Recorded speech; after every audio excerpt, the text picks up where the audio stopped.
Boy gets a level up system from God and gains godlike powers. If you dig my recaps, don't forget to subscribe and smash that notification bell. The anime begins 3 years earlier than the current day, where the army is attacking an island, but the fighters realize that their weapons are ineffective against the forces they are facing. Therefore, they must leave it to the hunters because it is the only alternative. Inside the island, a troop of hunters forms up to deal with an approaching swarm of ants. At the moment the insects attack, the regiment captain encourages his troops to hold off the enemies as much as possible, or else the vanguard will be vulnerable. Despite their efforts, the hunter's rank was too low, and they ended up becoming easy prey for the giant insects. The captain is eaten alive while feeling his life fading before his eyes until another hunter eliminates the ant with his club and heals the fighter. However, another group of ants attacks the healer, but another member of the hunter team appears and, seeing Byung in danger, electrocutes the enemies from a distance.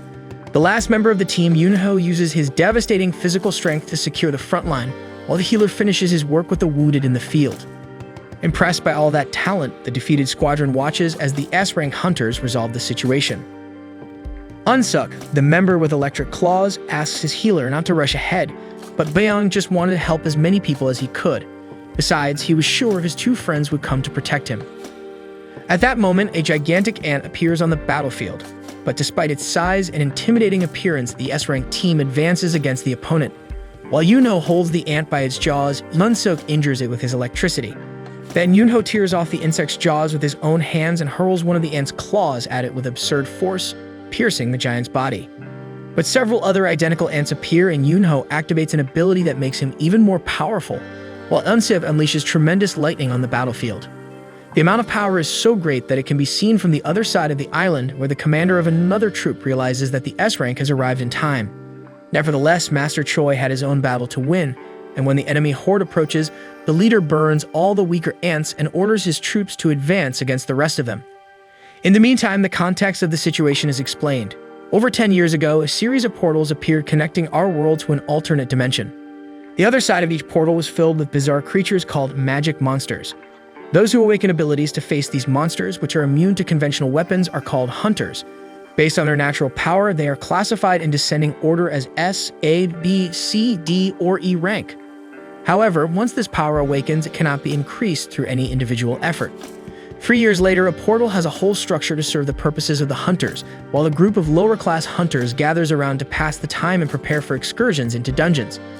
At this moment, a food truck attendant gives coffee to one of them and wishes him good luck on the raid.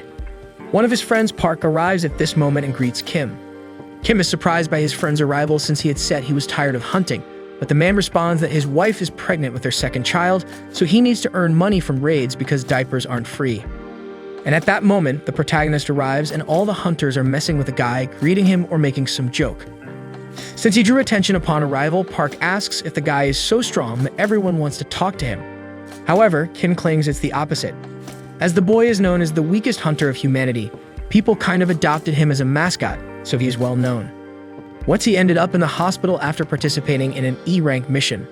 At least when he is called, everyone already knows that the raid will be easy.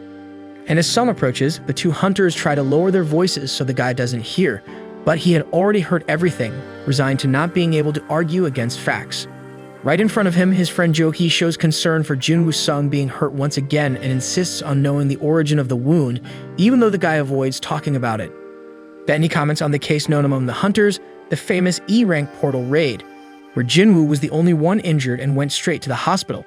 Since all the other hunters were of higher rank, no one saw the need to bring a healer, so it fell to the young man who ended up lagging behind. Betrayal argues that they were selfish and didn't think about the group's needs, but Jinwoo takes responsibility, saying it's his fault for being weak, and that he's already used to being treated that way.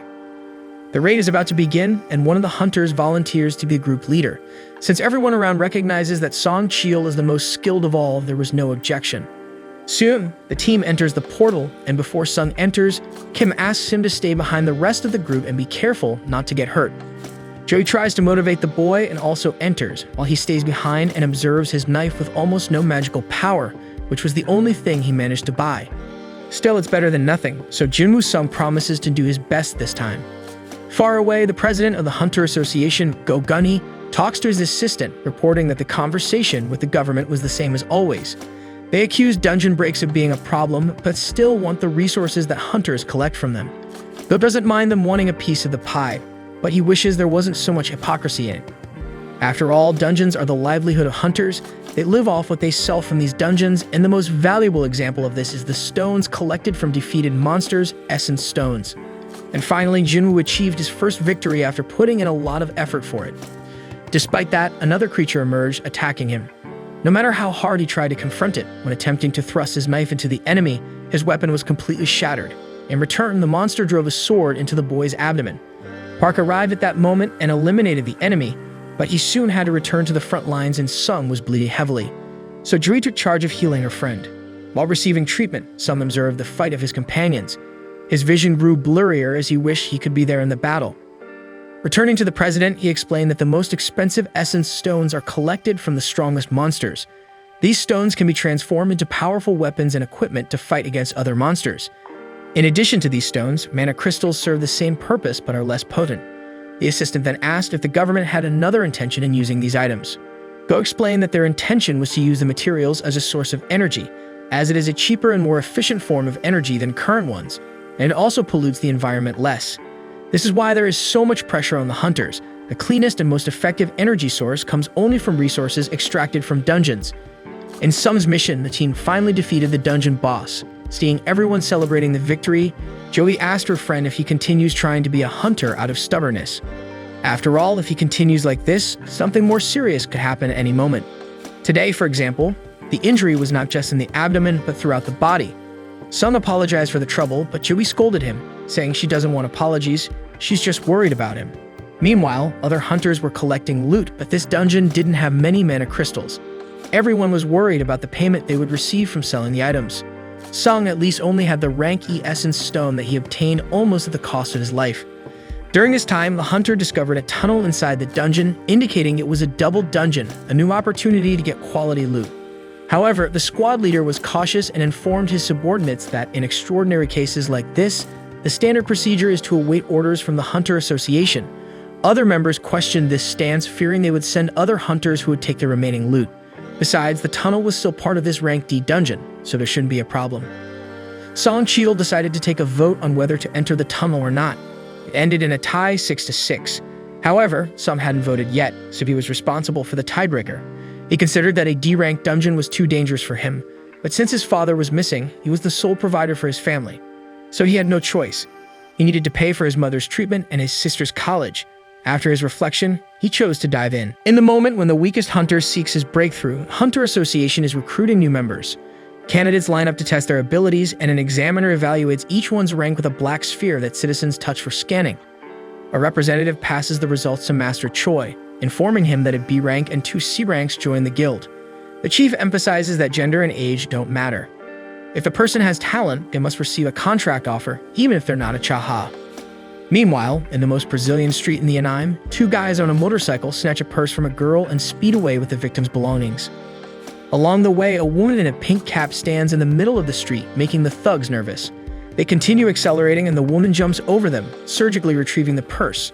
In the process, the motorcycle skids, and the woman returns the bag to the victim. The entire population witnesses this act of heroism and approaches Hunter Chaha, a renowned S-rank associate, for a photo. Before being photographed, she expresses annoyance at all the attention and leaves for some peace. Back in the dungeon, 40 minutes have passed since they entered the tunnel. Since the portal stays open for an hour after defeating the boss, they still have 20 minutes to get what they need and leave. Jinwoo Sung takes the opportunity to apologize again for putting them in this new predicament, as Joey voted against the new expedition. However, she gets irritated and reminds him that he would be dead if the sword strike had been a bit higher, so he should be more careful before entering places even more dangerous than those that nearly took his life for good. Jinwoo reflects on the scolding and acknowledges that having a B-rank healer by his side is a significant advantage. The girl asks to be rewarded with a dinner, and Jinwoo's reaction makes it seem like he'd prefer another sword in the stomach. Further ahead, the group reaches the boss's chamber. Even though the colossal gate looks intimidating, no one wants to leave empty-handed, so they decide to enter anyway, considering they've come this far. Before that, the president of the Hunter Association introduces himself to the newly awakened and warns that no one is obliged to become a hunter, but once they make that choice, they must remain vigilant at all times, no matter how powerful they may be. As a final piece of advice, he asks all candidates to fear because fear keeps the courageous alive. Thus, the expedition group enters the boss's room and finds several ancient statues. Among them, one holds inscriptions about the commandments of the Temple of Carten. The leader of the hunters steps forward and begins to read. First, worship God. Second, praise God. Third, prove your faith in God. As the leader recites each commandment, Jeju notices that the largest statue moved its eyes and calls Jinwoo to look, but the protagonist believes it's just in her imagination. Finally, Song Cheol reads the last commandment, stating that those who do not follow these words will not leave alive. With that, the gate closes and everyone is in shock. A hunter revolts at being put in that situation and leaves the group attempting to escape. However, one of the statues comes to life and ends the man with its axe before he can try to open the gate. As she annihilated a D-rank hunter as if it were nothing, it makes no sense to have a monster of that level in this lower level dungeon. Regardless, there's no way out, so Sung begins to imagine what will become of him. And it was at that moment that the largest statue in the room turns its eyes toward the protagonist. Despite this, Jinwoo Sung recalls that he has been close to death many times before. In the first instance, he separated from the group on a raid and ended up trapped. Next, he was attacked by E-rank monsters and spent weeks in the hospital. Furthermore, he almost died of hunger in a labyrinth. No matter how low the dungeon rank was for him, it was always a matter of life or death. Unlike more skilled hunters who can defeat strong monsters and obtain rare items, all he had was a useless knife, and since it broke, he'll have to fight empty-handed. For reasons like these, some learn that he should observe and wait for a good opportunity, as he is not capable of charging into a raid head-on. And it was this realization that kept him alive until today, even through hardships. Soon, he shouts for the entire group to duck, while the statue spews lava from its eyes, sweeping through a significant portion of the hunters. Looking around, everyone present is overcome by panic and helplessness as chaos unfolds in the eyes of each hunter trapped in that chamber, and Jinwoo Sung has no doubt that you won't leave there alive. All around, the hunters tried to seize the brief respite to plan some kind of countermove, but everything seemed too small in the face of the enormity of the enemy.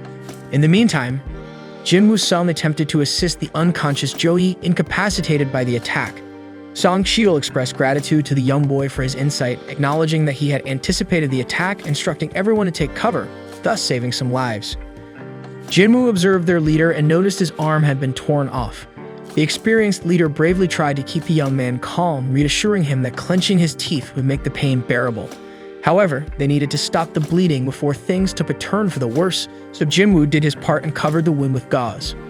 During this act, Cheol mentioned he would have asked for treatment for Jeju, but she didn't handle pressure well and usually participated only in easy raids despite being a B-rank healer. He shared that he had been in 2 B-rank raids himself and had no doubt that this enemy belonged to Class A, maybe even S. As for the temple commandments written on that plaque, they likely referred to a deity represented by the statue. Along with the portals, various supernatural phenomena began occurring in the world. Some of these phenomena affected the hunters, while monsters behind these portals accumulated unimaginable powers. Meanwhile, far away at a school, the protagonist's sister, Jana Sung, talked with a friend. The short-haired girl asked if Jina's brother was indeed a hunter. She confirmed it, mentioning he was an E-rank and usually came home bandaged from his missions. When asked about the interest, the girl evaded the question, whispering that she could surely do a better job than that E-rank hunter. Back in the dungeon, the leader argued that the enemy was too powerful to be destroyed, so they needed to stay calm, assess the situation, and find a safe way out. Despite the precaution, a team member rushed and refused to die there, having just signed a contract with a major guild. Trusting his speed, he assured he could cross the gate before being caught. However, before reaching halfway, the statue almost completely destroyed the speedster's body, leaving only his feet behind. Undoubtedly, this was the last evidence they needed to understand that this creature could annihilate them in the blink of an eye. The big question was why it hadn't eliminated them all yet, and perhaps the reason was a hint of an exit. Therefore, Jinwoo Sung used his wits and asked his leader to recall the first commandment of Carten, venerate God. Interpreting the phrase, Jinwoo Sung stood up in search of a solution. Despite Cheol's concern about the young man's unexpected reaction, something in his eyes indicated that he hadn't given up on life. Analyzing the commandment, the young man asked the rest of the group to bow before the statue, simulating the veneration that the god demanded. The hunters were confused and skeptical about the effectiveness of this measure, but with no better ideas at the moment, they all joined the plan. The veneration caused a movement in the statue, changing its face to a sinister expression. After a few tense seconds, the group began to question the next step. Park felt confident enough to stand up, believing the statue had stopped attacking. Following suit, the others stood up.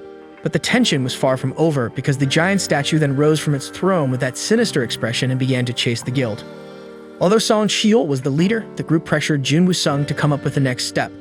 Obviously, the answer would be in the second commandment, but the intense pressure on the young man prevented him from finding a way out. That's when a scholar of ethnology, the in-depth study of societies and their culture, took responsibility. This reading reminded the hunter of some exaltations to the gods. Applying his knowledge to the statue, he knelt down and offered a kind of prayer. While the ethnologist prayed, the statue lifted its foot higher and higher until it stepped on him as if he were an insect. This triggered chaos and everyone began to run in pure desperation. Panic robbed a hunter of her reaction, and she too was mercilessly trampled. As he ran, Park remembered his family waiting at home with his second child about to be born. He tried to find a safer spot, but turning his back to another statue, it used its sword to cut Park in half. Meanwhile, Jinwoo was thinking of any possible clue to praise that cursed demon. So he observed his surroundings again and seeing the statues around him, noted that the first one held a spear, the second an axe, the next a hammer, followed by a sword, and then a trumpet. Intuitively, he predicted that the statues with musical instruments were peaceful. He instructed each member to run to one. But as he reached a statue with a drum, the instrument's music didn't play. Supposing that it would only work if only one person stayed with each statue, he left Jody in safety and moved on to the next. As the only target in the field, the god went after Sung, who sprinted to the last alternative. At the moment he would be crushed, he managed to jump and reach the statue he wanted. However, it was dark and he didn't see that the statue actually held a shield, not a musical instrument. It raised the weapon and struck the young hunter. Despite the brutal force of the impact, Jinwoo Sung survived and crawled towards the last instrument. Severely injured, he reached his destination just as the god stepped near his body. Nevertheless, the statue released its angelic voice, and with the praise of all the instruments playing together, the demon god sat back down. Joey chases after his friend, who is severely weakened. As if that's not enough, the statue's final stomp ends up taking the hunter's right leg. Jovi rushes to stop the bleeding, while she herself begins to bleed from all the openings on her face due to the difficulty of the wound. After the definitive end of the conflict, guild members exchange glances and assess the losses. Soon, they seek to find someone to blame for the tragedy that followed the vote to enter the tunnel. After all fingers are pointed, Song Cheol takes responsibility since he is the leader and in charge of the final word. Despite the heated discussion, the god raises his hand and the ground trembles, making the group think it's an earthquake. However, Jinwoo explains to the group that the statue was raising an altar in the center of the hall. As in many myths and cultures, gods demand sacrifices and offerings in their name. Following the third commandment, the next step is to prove your faith in God. In these moments, men need to distinguish themselves from boys, and Kim takes the first move, pointing his sword at Cheol, as he should bear the dishonor of failing in his leadership. Other members try to stop the action, but the leader himself surrenders to the sacrifice and goes to the altar. Their flames ignite around the ritual, but as nothing else happens, Jinwoo Sung asks for help to examine the altar closely. He spends some seconds trying to discern the next step, but with little success. Finally, he considers the possibility of someone coming to rescue them if they continue to wait. However, as the portal has been open for 7 days, the group fears that the statues may start moving again at any moment. After all, it takes a week for the portal to open completely. This process is called a dungeon break, and when it happens, monsters can cross over. In their case, if they fail, the demon god can enter the real world. Unaware of the ongoing events, Jina Sung visits her mother, undergoing painful treatment. Even with her unconscious, Gina updates her on recent matters, discusses her friends, and talks about the national exam results. Then, Jinwoo Sung calls the other members into the altar's circle, anticipating that they will need one person for each flame. Once done, blue fire surrounds the circle and the gate opens. However, the statues in the hall emit a strange glow and move toward the center, leaving the group uncertain about the next move. At this point, Jinwoo discovers that the statues stop moving when you keep your eyes on them. Therefore, everyone must keep their eyes on the enemies until they figure out an escape. However, one hunter panics and decides to run for her life, leaving everything behind. As she crosses the altar line, one of the flames extinguishes and the gate closes a bit. This opens the group's eyes to the intention of the third commandment, to test faith in God with an extreme situation like this. Regardless, this assumption doesn't confirm if they are facing a trap or not. Next, another member tries his luck and crosses the gate, repeating the process of extinguishing another flame and closing the gate a bit more. As he was the last support for the legless comrade, the protagonist falls to the ground. After this escape, Jinwoo Sung tells everyone not to leave because if they do, they will have a blind spot and won't be able to prevent the arrival of enemies. He assumes that the blue flames mark the time, so they can leave once they go out. Kim praises the boy's intelligence, especially since he has been labeled as useless since joining the association. However, Kim has a family waiting for him, so he doesn't want to die now. Therefore, Kim apologizes and flees the chamber. The three survivors now have a blind spot since they don't have enough eyes to cover all statue surroundings. In other words, they can no longer prevent the statues from approaching. Jinwoo starts to cry for coming so far and failing, despite surviving many challenges that tested him. But before the end, Song Cheol tells the two young ones to leave. According to him, it's evident that the gate will close after the penultimate survivor leaves. Since the two still have a long life ahead, they should go. He asks Jogi to take care of Sung, and as the healer prepares to take her companion away, her legs lock and she can't move them. The leader thinks she exerted herself too much to heal Sung, but some action needed to be taken as the siege was about to close in. For this reason, Jinwoo Sung tells Cheol to carry the healer outside. The leader starts to argue, but the protagonist insists loudly that he should take her immediately because there is no other alternative, considering he is without a leg. Jo panics and tries to convince her friend to change his mind, but his response is to give his magic stone to the girl, considering she had invited him to lunch earlier. With this, she can earn some money and buy a special lunch when Jinwoo returns. He promises to get the change from her. Even so, Jui continues to protest, but with no more time to spare, Song Cheol knocks out the young girl and carries her outside. And as soon as the two leave, Jinwoo Sung is alone with all those statues around him, without his leg to run, just waiting for his end, sitting and defenseless. Despite everything, he feels it should have been like this from the beginning. After all, he has always been the weakest hunter. If he knew it would be like this, he would have definitely taken out a higher life insurance policy. Finally, he raises the sword left by Kim and intends to take at least one enemy with him. At that moment, a statue throws its giant sword at the boy, but it sticks into the altar near him. Another statue hits the ground, causing Jinwoo to roll with the impact, leaving him completely exposed to the enormous enemies. With that, the next blow is accurate, tearing off one of the hunter's arms. Praying for his end, the boy remained on the ground with no reaction, just lamenting not having another chance to do things differently. Meanwhile, another statue crushed his body with its hammer, breaking his bones. At that moment, despite the pain, Jinwoo Sung is proud of having at least reached this point. As he tries to stand again, a colossal statue pierces his right shoulder completely, impaling the boy on the wall. Miraculously alive, he spends his final moments harboring hatred for hunters like Kim, despising the fact that he said he couldn't take it anymore and had to leave. After all, it's logical that nobody could endure being there anymore. He was just justifying his own selfishness. It's always the most selfish ones who benefit the most. Jinwoo has a terminally ill mother, but even so, he decided to sacrifice himself for the group, leaving her and his sister alone, only to end up being massacred in the most painful and lonely way possible. Next, the sword-piercing Jinwoo is lifted high, causing extreme pain to the hunter, who is then thrown from a height of 20 meters and falls backward onto the sacrificial altar. His blood flows rapidly from his body as he cries and changes his mind. Now he feels that he doesn't want to die anymore, but it's too late. One of the statues then delivers the coup de grace to the protagonist, extinguishing the last blue flame. Following this, a screen opens with a notification about a secret mission called Courage of the Weak. This notification alerts someone that they have acquired the necessary qualifications to be a player, and then asks if they accept. Once the proposal is confirmed, another screen opens, warning that this person's heart will stop in 0.02 seconds if they don't accept, and then other options between yes and no are presented on the screen. In the end, the player goes ahead and accepts again. Suddenly, Jinwoo Sung wakes up in a hospital bed. Desperate, he looks over his entire body, recalling the limbs that were crushed by the giant statues. However, his body was intact with all his arms and legs, and there was no sign of the chest puncture. At this moment, two men enter the room, and one of them introduces himself as Woo Jinchul, the administrator of the surveillance team of the Hunter Association. Beside him is an assistant named Kang Tashik. First and foremost, Jinwoo Sung wants to know what surveillance wants with him. Woo informs him that the boy was unconscious for 3 days. As for his mission companions, Song Cheol lost an arm and probably won't be able to work as a hunter anymore. Lee Jo-hee, on the other hand, is traumatized and receiving psychiatric treatment. Due to her condition, the administrator is unsure if she will continue in the profession. Considering that only 6 hunters survived this dungeon and everyone knows it's a very dangerous job.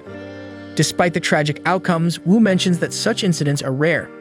Now regarding why they are there, when the White Tiger Guild arrived at the location after being informed by the survivors, they only found Jinwoo Sung lying on the ground, with no trace of the statues or the temple described by the survivors.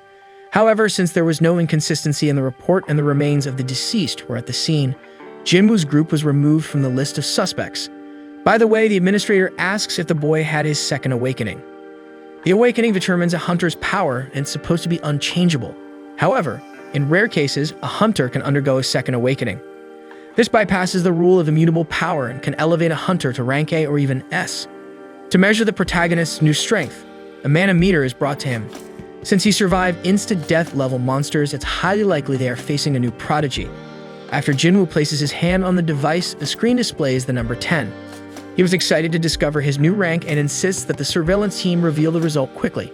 However, Woo Jinchul informs him that he misunderstood and apologizes to the young man. Outside, Kang Tashik seems frustrated with the test result. Even E-rank hunters can reach up to 70 points on the meter, so it's as if Jinwoo Sung is just a civilian based on his score. While Kang expresses his dissatisfaction, Woo Jinchul thinks that the dungeon has disappeared, and there's no way to explore it again to figure out how that boy survived. Back to the young man, he laments not getting a good score as he was hoping to level up. But above all, Jinwoo is confused that no one asked about the strange interface that looks like a video game, indicating that he had an unread message. This makes him think that only he can see this thing. He tries to touch the interface, but realizes it's not a touchscreen. The more he concentrates on it, the more some memories come back to him, like when he was about to die and this same screen appeared, saying he met the conditions to be a player and asking if he wanted to enter a mission called Courage of the Weak. Next, his sister appears in the hospital scolding him for not taking care of himself again. Almost every mission he comes back unharmed, but he remains a punching bag. However, as it was a genuine concern, Jinwoo smiles slightly at Gina's scolding. This leads her to think she's being sarcastic, so she threatens to quit studying and get a job if he continues to get injured, as one day, he'll end up crippled and unemployed. Acknowledging his sister's point, Jinwoo agrees to take it easy and then asks if Gina can see the strange interface in front of him. She thinks a doctor needs to examine his head but plays along. As a gamer, Jinwoo explains that this interface looks like a virtual game, asking what to do when an unread message notification appears in a game. Gina explains that normally you just open the message box. As the boy repeats his sister's words, the voice command shows the messages. The first one informs him that he has become a player, and the other says that the daily mission called Strength Training has arrived.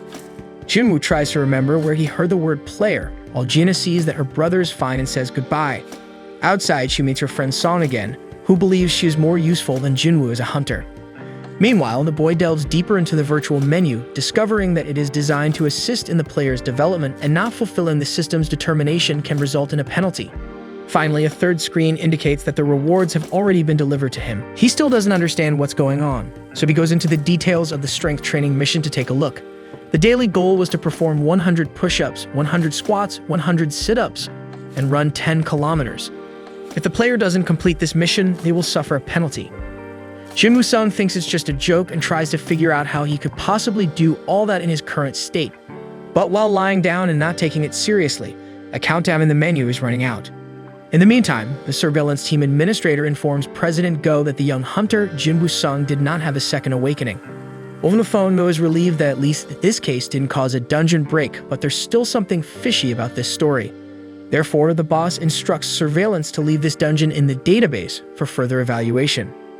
Meanwhile, Master Choi invites Cha-ha to be instructor for the upcoming B-rank raid because it will be an important expedition to select new recruits for the institution. However, Cha-ha doesn't feel very confident in her mentoring skills, so Choi explains that all she needs to do is fight normally as she always does, and her performance will serve as an example for the less experienced. After that, he explains that the Hunter Guild is one of the country's top 5 guilds, but on an international level, they are still small. And although individual levels cannot be evolved, collective training will always be a differentiator, especially now that they are preparing for a very special moment. Later, a portal opens in the middle of a road and civilians wonder when the hunters will arrive to solve this problem. Meanwhile, Jinwoo, who is in the middle of his sleep, receives a mission failure message, and as a penalty, an earthquake shakes his room and the boy is teleported to an unknown place. Without understanding what happened, he encounters a giant desert centipede, while the panel reappears, stating that it's a punitive survival mission and the goal is to stay alive for 4 hours. Meanwhile, nurses realize that one of the patients is missing, and even after 2 hours of him fleeing from a monstrous insect, the staff is clueless and doesn't know where to look for Jinwoo. Thus, the boy remains trapped in that alternate world until the countdown ends, and just as the creature is about to strike, time runs out and the desperate boy returns directly to the hospital, receiving the news that he completed the mission and a reward has been granted to him. However, before he can retrieve the item, nurses enter his room and start assisting him. The next day, Jaina is on the phone with her brother and asks him to cover for her at Cheadle, since Jinwoo has caused her so much trouble again. In the meantime, Joey is summoned for a ranked D raid, and despite the association knowing that she's going through a tough time, the rest of the guild is busy, so she's the only option at the moment. Despite this, Joey declines the proposal, but at least learns that Jinwoo has significantly improved his condition. Happy with the news, she goes straight to visit her friend, but instead of continuing to rest, he is running around the hospital courtyard like crazy. Nurses comment that hunters recover faster than normal people, but what this boy is doing is unbelievable. Finally taking his daily missions seriously, Jinwoo's son discovers that each time he completes them, he receives 3 rewards. The first is total recovery, where all his exhaustion disappears. Second, some points to distribute among his attributes, and as always, he pays more attention to strength. In addition, there's even a skills and inventory screen, making his life really look like a game. And at this moment, as he reflects on his new path and navigates his imaginary menu, all the patients look at him as if the boy is from another world. Finally, the third reward is a random loot box. In this case, the item is a strange key. Until now, he had only obtained useless things like bandages or pens, so it seems that luck has finally arrived. According to the item description, Jinwoo Sung could use this key to teleport to an instance dungeon. The way to use this item is by reaching exit 3 of the Hapjeong subway station. However, Jinwoo has no idea what an instance dungeon is, but it seems like some mission for him to evolve his strength, or at least he hopes so. And during these reflections, the image of that giant macabre statue invades the protagonist's mind, causing physical pain as well. In the meantime, local newspapers report that several Rank D portals have opened around the country, and Rank C portals in the Upper and Central East are being resolved at this very moment.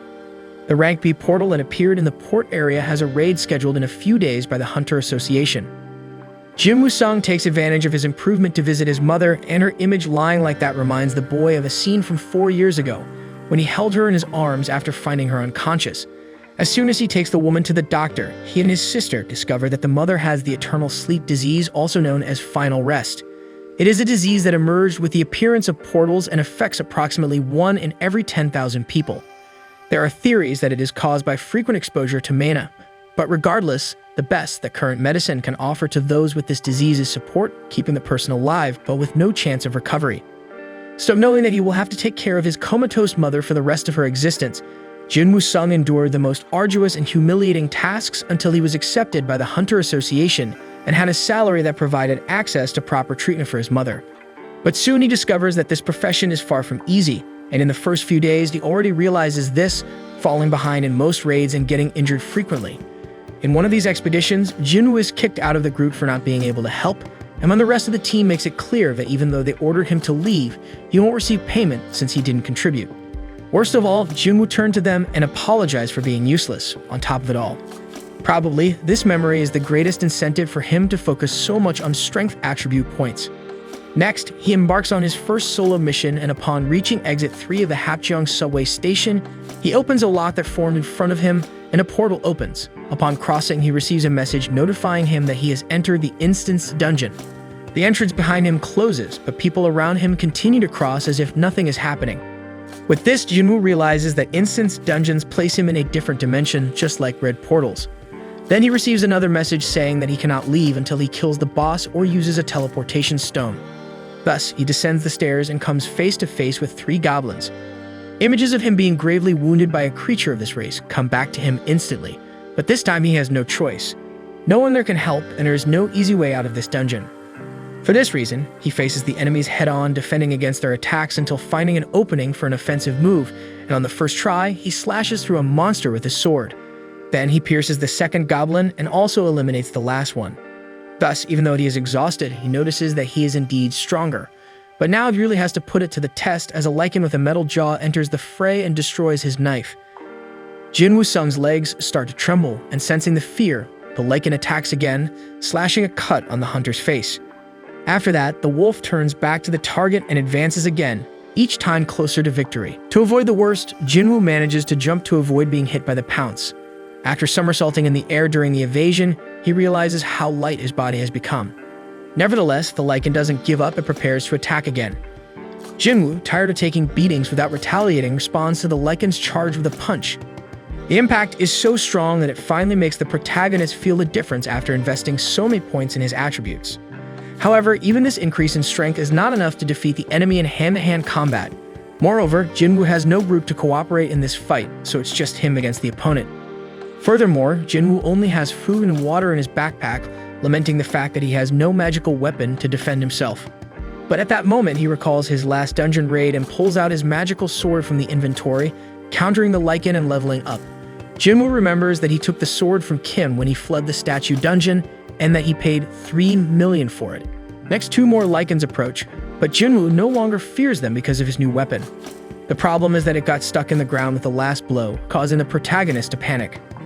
The Lycans take advantage to attack, but Jinwoo manages to pull the sword from the ground and strike. One opponent uses its steel fangs to hold the sword, but Jinwoo kicks the monster and then manages to make the cut with his weapon, destroying another enemy. Despite the difficulty, Jinwoo recalls the giant statues that tore him apart without mercy, and at least finds comfort in not facing a challenge of that magnitude. Regardless, it seems that the Lycan also briefly reflects on the danger is facing and decides to run away to avoid being destroyed.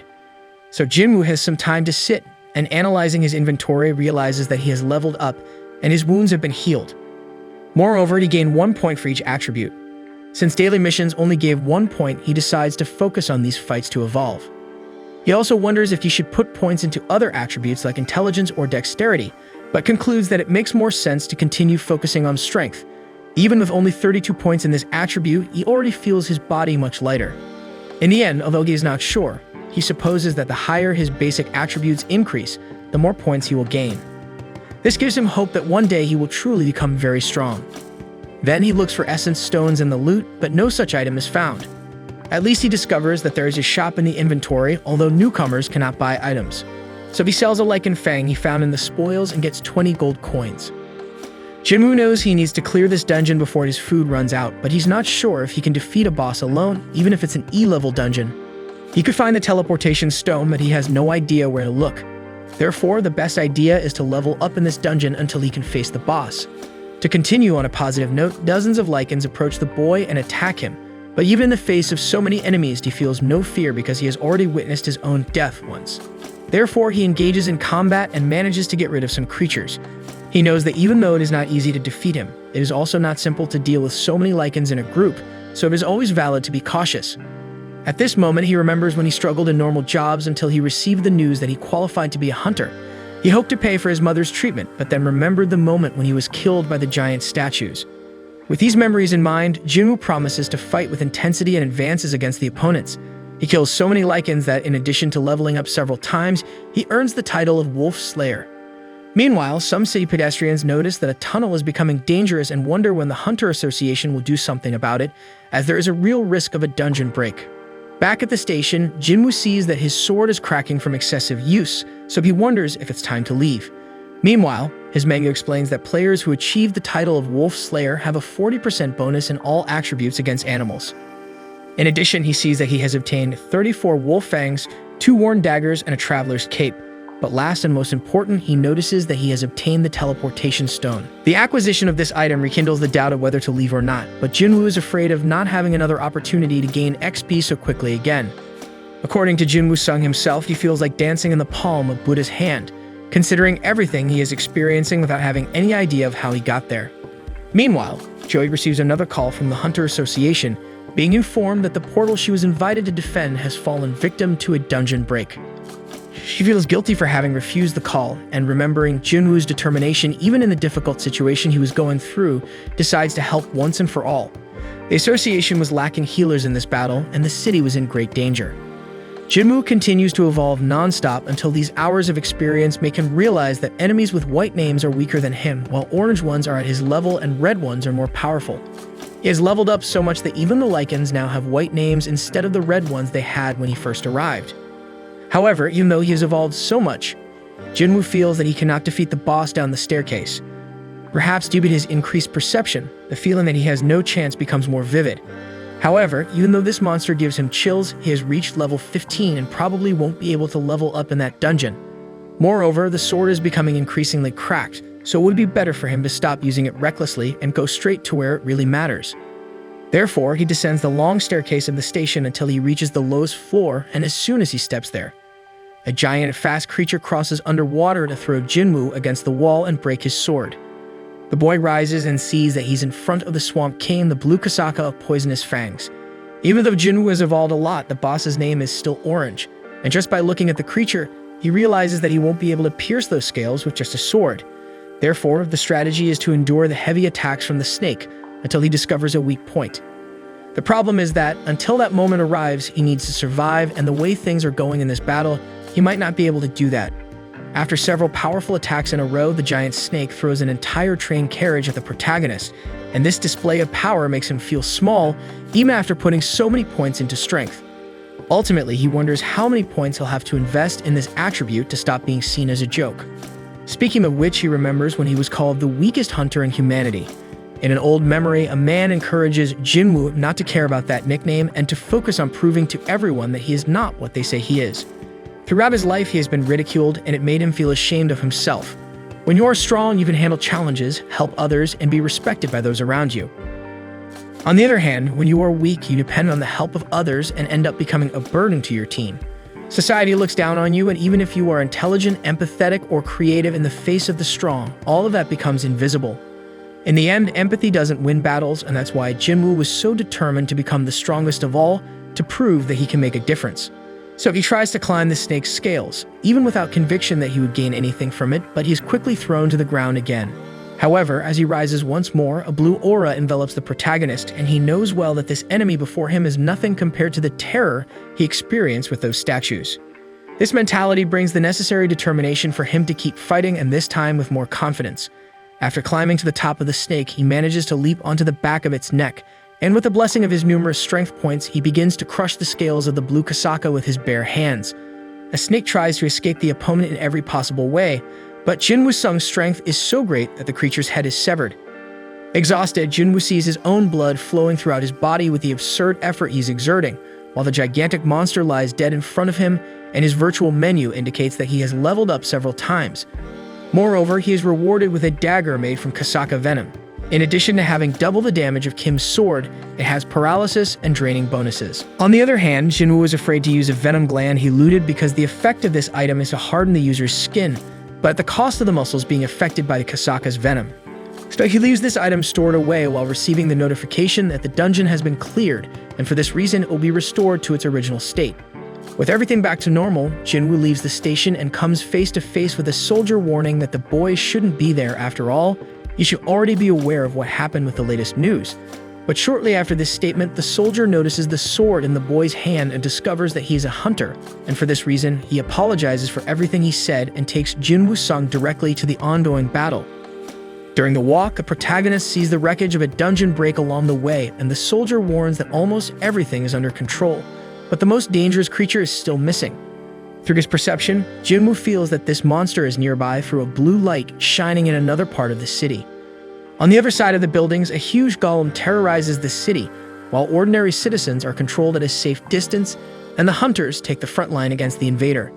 The commander of the hunters tells the healers to do everything to keep the tank standing, but the damage dealers of the group are not managing to hit the monster enough because they need hunters who use magic. Jinwoo notices that this group was put together hastily, so they have no synergy together. Moreover, there are 6 rank E and 2 rank D, so they are too weak for such a threat. Despite all this, he sees a rank B healer in the middle of the battlefield. It was Joey being urged by the other healer in the team to do something useful since she was paralyzed by fear. She tries to cast a healing spell, but the image of the evil statue invades the girl's mind and shakes her again. Jinwoo observes the difficulty of his friend and does not judge her because, in addition to witnessing the same trauma, he was once like her, consumed by fear and unable to react. However, not anymore.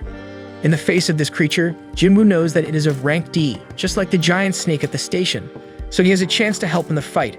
Therefore, he leaps towards the enemy to support the hunters and breaks the enemy's defense to leave it vulnerable. Thus, the rest of the group attacks and causes real damage to the opponent until they destroy the golem. The team's tank is amazed at the power of whoever threw that magical sword, considering that a group of 10 hunters was having so much difficulty facing this enemy, even in good numbers. Looking for the author of the magical strike, the tank asks a soldier who threw that sword in the middle of the battle, and the soldier looks back in an attempt to find the guy, but Jinwoo was already far away. The tank wonders what level this hunter must be to be able to do that, while Joey seems to know that it was her friend who caused that turnaround in the fight. As for Jinwoo Sung himself, he seems much more mature and aware of his ability, but he didn't even imagine that that single blow could cause all of that, so he believes that the Golem was already quite weakened by the time he arrived. The next day, Jinwoo is hitting the gym hard, while some nurses comment on how handsome this patient is in addition to having an incredible body. When this patient arrived, he didn't attract much attention, but he hasn't stopped exercising since then and got ripped, and that happened too quickly for the short time he's been there. Shortly after, one of these nurses enters Jinwoo's room and sees him shirtless. She feels embarrassed for being attracted to the guy's body and ends up speechless, but soon she composes herself and informs Jinwoo that he'll be discharged today, asking how he's feeling. He replies that he's feeling great thanks to the nurses and her colleagues' work.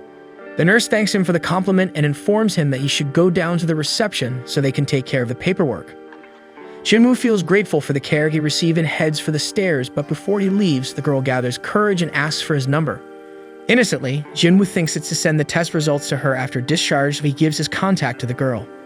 Meanwhile, on the Ultra Morning newspaper, the presenter receives a very special guest named Bak Yoonho, one of the country's 7th-ranked hunters. Due to his high level, the presenter asks if the hunter's daily life is very hectic and wants to know what he does when he's not in dungeons. Bak replies that every day is a training day and that it's necessary in addition to always being in combat to keep reflexes sharp. But in his case, he has developed the habit of training all the time because he used to be a firefighter, and in that profession, the smallest mistake can cost a companion's life, and that thought has always guided his path. Jaina was watching this program before leaving for school, but she soon realizes it's time to leave, so she was to say goodbye to her brother. He had just woken up, so she informs him that yesterday's leftovers are in the fridge while noticing her brother's ripped abs. Therefore, she asks if he's been working out and if the gym makes you taller, since he seems taller now. Then she jokes that she didn't know men grew even after they got old, and then she gets ready to go to school. Before she leaves, Jinwoo reminds her to take an umbrella, but Jaina finds it too heavy, besides it's very sunny today. However, Jinwoo is devoted to the popular saying that prevention is better than cure, and stuffs the umbrella into his sister's backpack. With Jaina's departure, Jinwoo opens his training menu and sees that he has already completed all the day's tasks, except for the 10-kilometer run, which he left for later. As for the muscles he developed, he wonders if they are the result of the strength stats he has focused on more, or if he'll end up looking like a bodybuilder if he keeps working out. And speaking of that, he hasn't used the points he gained from the last level. Reflecting on where to allocate them, he concludes that strength is the most important to him, but that absurd damage is useless if he doesn't hit the blow. Therefore, it seems like a good idea to invest in agility. Vitality is good to have, and perception has been very useful, but he's not sure about intelligence. It seems to be related to magic, so he's not sure if he needs it. Anyway, he decides to level up strength, agility, and perception. Right at that moment, the owner of the house he rents calls to collect this month's rent, as Jinwoo hasn't paid yet, and the tenant promises to pay as soon as possible.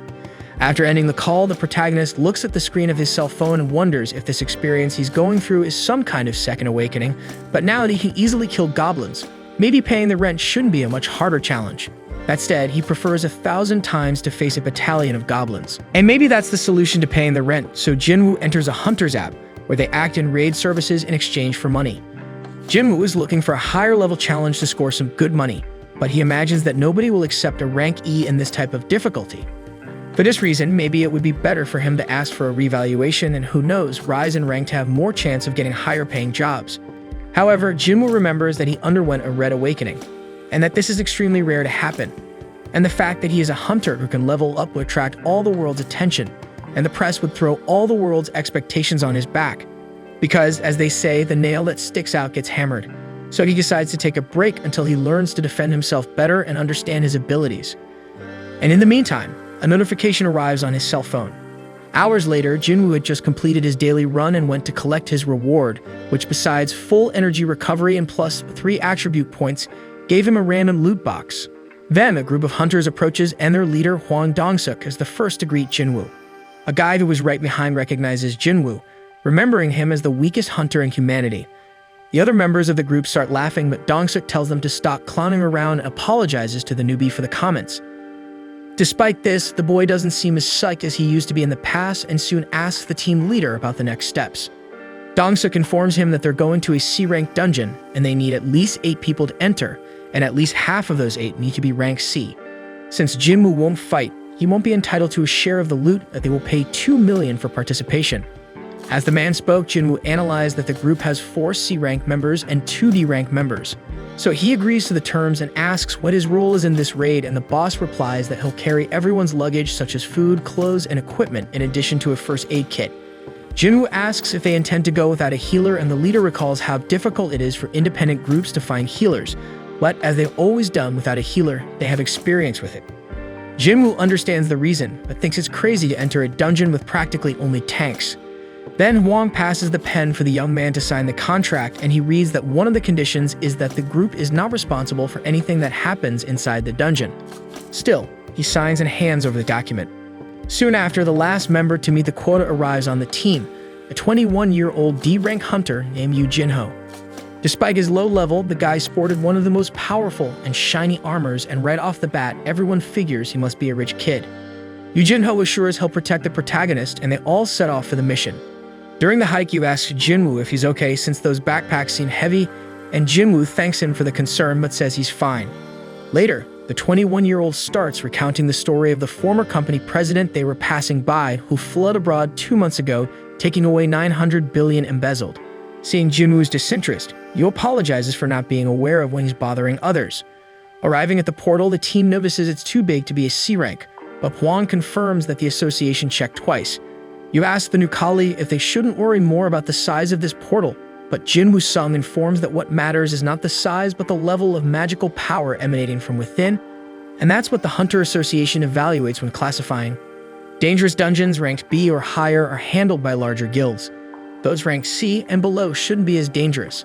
He compliments the bag carrier's knowledge on these matters, and he recalls he's been a hunter for a long time, even though he's never entered a C-rank portal. Finally, the time has come, and they all cross the barrier into the dungeon. Since it was very dark, Q1 casts an illumination spell, and everyone is confused by the fact that this dungeon has no monsters and is completely dark, unlike others which are filled with glowing stones that light up the place. These cave characteristics remind Jinwoo of the Carten temple, where all that tragedy happened. At this moment, the colleague in shiny armor asks him what those glowing stones are, and he explains they're rocks that emit a faint light, quite common in cave-type dungeons. With this new information, Yu recites all the stones he learned about, including the essence stone obtained from magical monsters, the mana stone, which can be mined from dungeons, and this glowing stone, which illuminates caves. Yu finds it easy to confuse them all, but the bag carrier promises he'll get used to it. As the group reaches a part divided into 3 paths, Yu gets tense and thinks there's nothing in this place, so he asks Jinwoo if there are dungeons without monsters, but the protagonist tells him to be quiet because his perception indicates that a strange sound is coming from somewhere. Therefore, magical monsters are around there somewhere, just haven't shown themselves yet. With the discovery, the team prepares for any imminent threat, while Jinwoo wonders what kind of creature hides in the shadows and is attracted by light, and soon concludes they're insect-type monsters.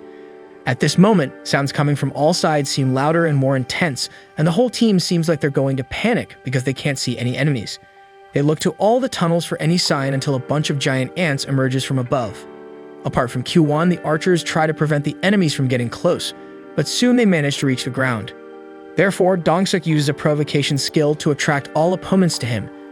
And with this protection, Q1 has time to cast a powerful spell that eliminates several enemies at once, giving the rest a chance to advance toward victory. Watching the fight, Jinwoo recognizes that this team is very well coordinated, and indeed, they must have been fighting together for a long time. And as for Jinwoo, it seems like the equipment makes up for the lack of skill. But even though they're doing well, something doesn't seem right in this story.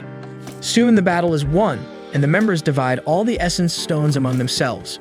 Dong-suk thanks the bag carrier's perception for anticipating the trap, and Jinwoo replies that it's just part of his instinct.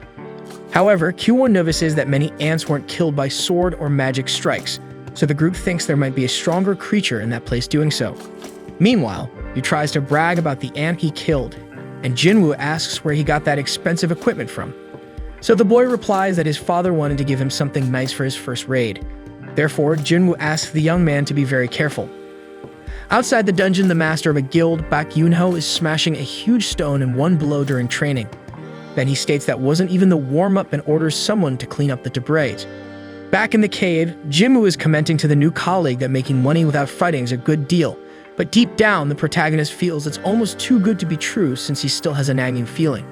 And as they walked, everyone observes various insects injured along the way. As they light up the route, they notice the entrance to the boss chamber and continue the journey. Further into the cave, they discover tons of mana crystals. Therefore, one of the members comments to Dong-suk that even his brother would be envious, and Kyuwon tells the boy not to mention the leader's brother's name. In the meantime, the leader was thinking about how even his youngest is sometimes right, and he's going to use these resources to develop his attack team and not be subservient to him anymore. Meanwhile, you had read Jinwoo's contract and is going to contest a clause with the contractor saying that Jinwoo wouldn't receive a share of the battle drops. But since the mana crystals are mined, the division should be by 8. Dong-suk smiles and confirms they'll do that, but first they need to deal with that giant spider up there. And since the portal closes once the dungeon boss is destroyed, everyone needs to mine as many crystals as possible before facing the arachnid, taking advantage that it's asleep. Then he asks a member about the excavation equipment, but he replies he didn't expect to find so many minerals, so he left the tools in the car. Therefore, Dong-suk decides to go back to get everything, and tells Yu and Jinwoo to stay there in the meantime since the spider is full and shouldn't wake up. Despite Yu's outrage, they leave, and at that moment, Jinwoo remembers the group's claim that they always tackle rank C dungeons without a healer, so he wonders why they didn't have any known hunters to call instead of him and Yu. During his reflection, Dong-suk instructs Kyuwon to seal the boss chamber, dropping debris at the entrance to prevent the duo's escape. Consequently, Jinwoo recalls a moment when a man said that in this field there are always scoundrels because missions take place in isolated locations, making it easy for crimes to occur. Therefore, sometimes the weaker ones are left as bait, like a lizard leaving its tail behind. In one of those tales, Yu Jinho punches a mana crystal, lamenting having to die over a simple division of assets. He thinks that perhaps he would have lived if he hadn't mentioned the contract, but Jinwoo knew that the group was ready to kill them at the first wrong move. However, they didn't need to get their hands dirty with blood since the spider finally awakens, while Yu instructs the baggage carrier to protect himself behind him.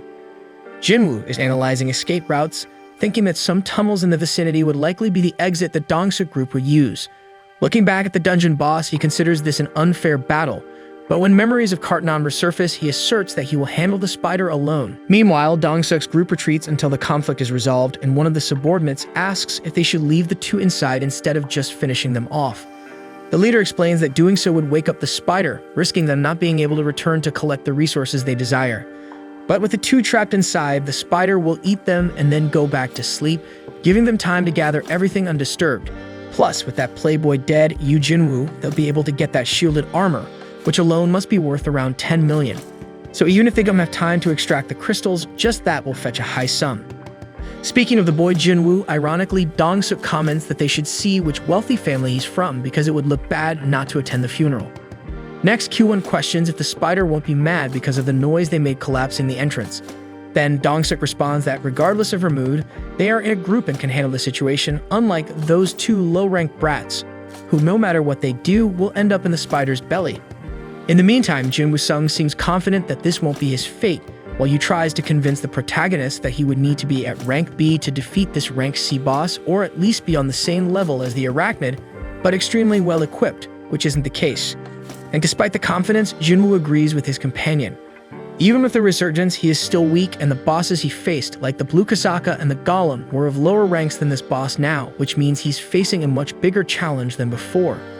Despite this, Jinwoo-sung doesn't flinch in this situation, and something inside him keeps affirming that he can handle this spider. After all, he's at level 18, so it's worth a try. With that, he advances towards the enemy, and living up to the title of hunter he possesses, Jinwoo begins his hunt. In the meantime, Go-Gunny, the president of the Hunters Association, is tired of these meetings with politicians and energy companies he's forced to attend day after day since he's never been good at politics. That's why Woo Jinchul invites the boss to a training battle to relax a bit. So the Go jokes that the veterans try to retire, but the younger ones keep asking for advice, keeping the old ones active. Meanwhile, Jinwoo is seeking a way to hit the opponent since he's having trouble penetrating the exoskeleton with his sword. Furthermore, he needs to pay close attention to the spider's attacks because one of those paw strikes would be enough to bury him alive. And watching the fight from behind, Yu notices that guy there is nowhere near an E rank, so he definitely falsified his rank. He's just another one of those crazies who pretend to be weaker than they really are just to take on lower challenges and kill for fun. And as he convinced himself of that, he wondered more and more where he ended up. Meanwhile, Jinwoo was getting more and more tired and seeing his speed gradually decreasing, which means he needs to find a way to turn this game around before he becomes an easy prey for the spider. That's why he rummaged through his inventory to see if he could find a solution, and he sees in the venomous fang of Kasaka the hope of defeating the enemy with its paralysis and draining powers.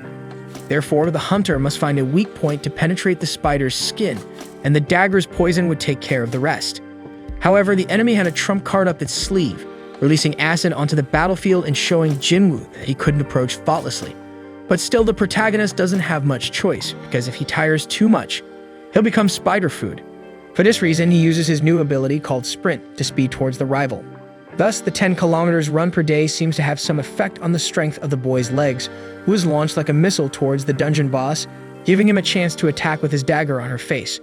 However, even this part of the arachnid's body was extremely resistant, so Jinwoo starts losing his cool and desperately attacking every part of the body he can. But this impatience led his body to reach a fatigue level of 70, further limiting some of his movements. Faced with slowness, the spider manages to hit the human and throw him to the ground with force. So Jinwoo seemed resigned to his fate, but when the enemy was about to end the fight using its claw, he uses a full recovery bonus and replenishes his energy. This time he couldn't mess up, so in his new attempt to attack, he unleashes numerous dagger blows on one of the spider's eyes, throwing all of the Kasaka venom onto the spider's body. Thus, in a few seconds, the dungeon boss falls to the ground without a chance to react. With the victory, Jinwoo instantly levels up a few levels, while feeling relieved that he didn't use all of his total recovery rewards from his daily training runs, because without them, it would have been quite complicated. Meanwhile, he was simply astonished by what he just witnessed. He simply can't believe that the ranky baggage handler from his expedition group was able to defeat a giant rank C spider, so now he's sure the guy falsified his real level. And during his thought, the protagonist collects the essence stone from the cave boss and wonders how much such a thing must be worth. And being no fool, he already puts his colleague's baggage on his back and hands him a bottle of water while asking him to rest, while Yu himself digs up all the crystals from the location. Jinwoo-sung doesn't understand the reason for this strange behavior, but this is put on the back burner when Dong-suk's group emerges from one of the cave entrances and notices that the two rookies are still alive. At the same time, the experienced Go Gunhee agrees to practice with Woo Jinchul and shows that even though he's old, he still maintains an incredible shape, demonstrating incredible strength by subduing the hunter's surveillance administrator. Jinchul recognizes the president's strength and thanks him for having had the opportunity to train with him, while the leader demonstrates great humility and leadership by praising the subordinate's development and emphasizing that even if these exercises don't raise Jinchul's rank, it's still possible to practice and polish new techniques that can be useful in dungeons, where danger is always extreme and people's true nature really shows. And this nature becomes more evident in Dong-suk and his team as they delve into the chaos and upon seeing the spider carcass conclude that it was probably a much weaker creature than they imagined to be defeated by two weaklings like that. At least that rich kid Yu's expensive armor seems to have tanked the dungeon boss. So Dong-suk remarks that this rich kid's equipment seems to be quite useful and asks if his father is Yu Myung-in, president of Yu Construction. Since the guy didn't deny it, the leader sends a proposal to him, where he should finish off Jinwoo-sung to become an accomplice to everything that happened there and have his life spared. Dong-suk had no intention of keeping the daddy's boy alive, but seeing the dungeon boss's corpse there on the side, he fears that this armor might have some special bonus that he can't predict, so he wanted to expose the user to a new conflict to analyze the real power of this equipment. Faced with this, Dong-suk pressures Yu to do what he says, as what happens in the dungeon stays in the dungeon. So the boy approaches Jinwoo, leaving Dong-suk anxious for what's to come, but he turns against the group, who then prepares to deal with a weaker enemy before Yu. And at that moment, Jinwoo-sung receives an urgent mission, where he should eliminate any present threat to ensure his own safety. And if he doesn't complete this mission, he'll suffer a penalty. However, the challenge shows that it wouldn't be so easy, as Kyuwon unleashes a lightning bolt on the protagonist that isolates him far away. Meanwhile, three friends meet at a cafe, and a green-eyed girl named Heejin is asked about how things are going at the White Tiger Guild. She replies that everything is as it has always been, while her blonde friend, Gina, says that the Hunters Association is also the same.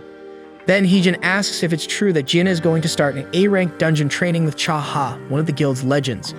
Gina explains that it has already happened, and on that occasion, they were having problems with a powerful creature from the elite dungeon until Cha-ha ended the monster as if it were the easiest thing in the world, leaving everyone amazed, but especially Kikmoon, since he was a candidate for captain of the attack squad. By the way, Jenna asks about that guy, Chul, who also intended to be captain, but Heejin doesn't think he's anything special.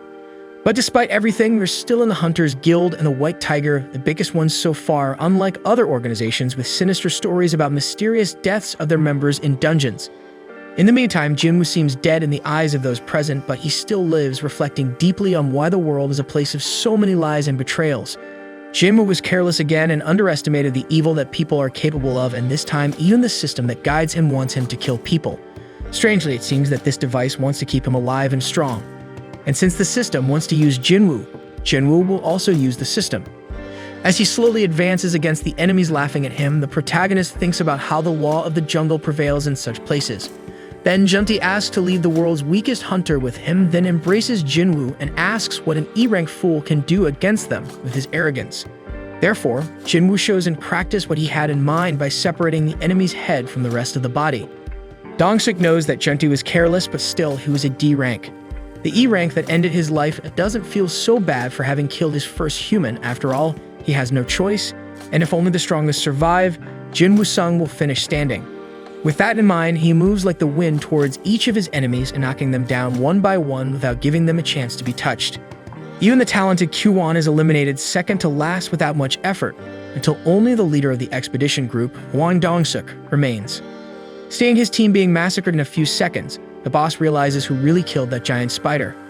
But unlike his subordinates, Dong-suk is a distinguished C-rank hunter, and he shows it by using his enhancement ability. Soon he analyzes that Jinwoo must be tired after facing the spider and his companions. Besides, his strengths are speed and the poisonous dagger, but thanks to Dong-suk's enhancement, his body has become as strong as steel, so the dagger won't be able to penetrate his skin. However, Jinwoo-sung shows that having spent all this time leveling up makes anyone of C rank seem nothing compared to him. So he throws Dong-suk's head on the ground, realizing that he has no chance against that hunter, so he begs for mercy and swears that he will pay whatever Jinwoo-sung wants if spared. But the protagonist remembers that this man tried to kill him 3 times and now comes to beg in such a ridiculous way.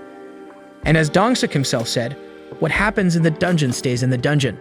Faced with the end, the man tries to flaunt his influence, warning that he is the brother of someone important, but Jinwoo couldn't care less and ends the service right then.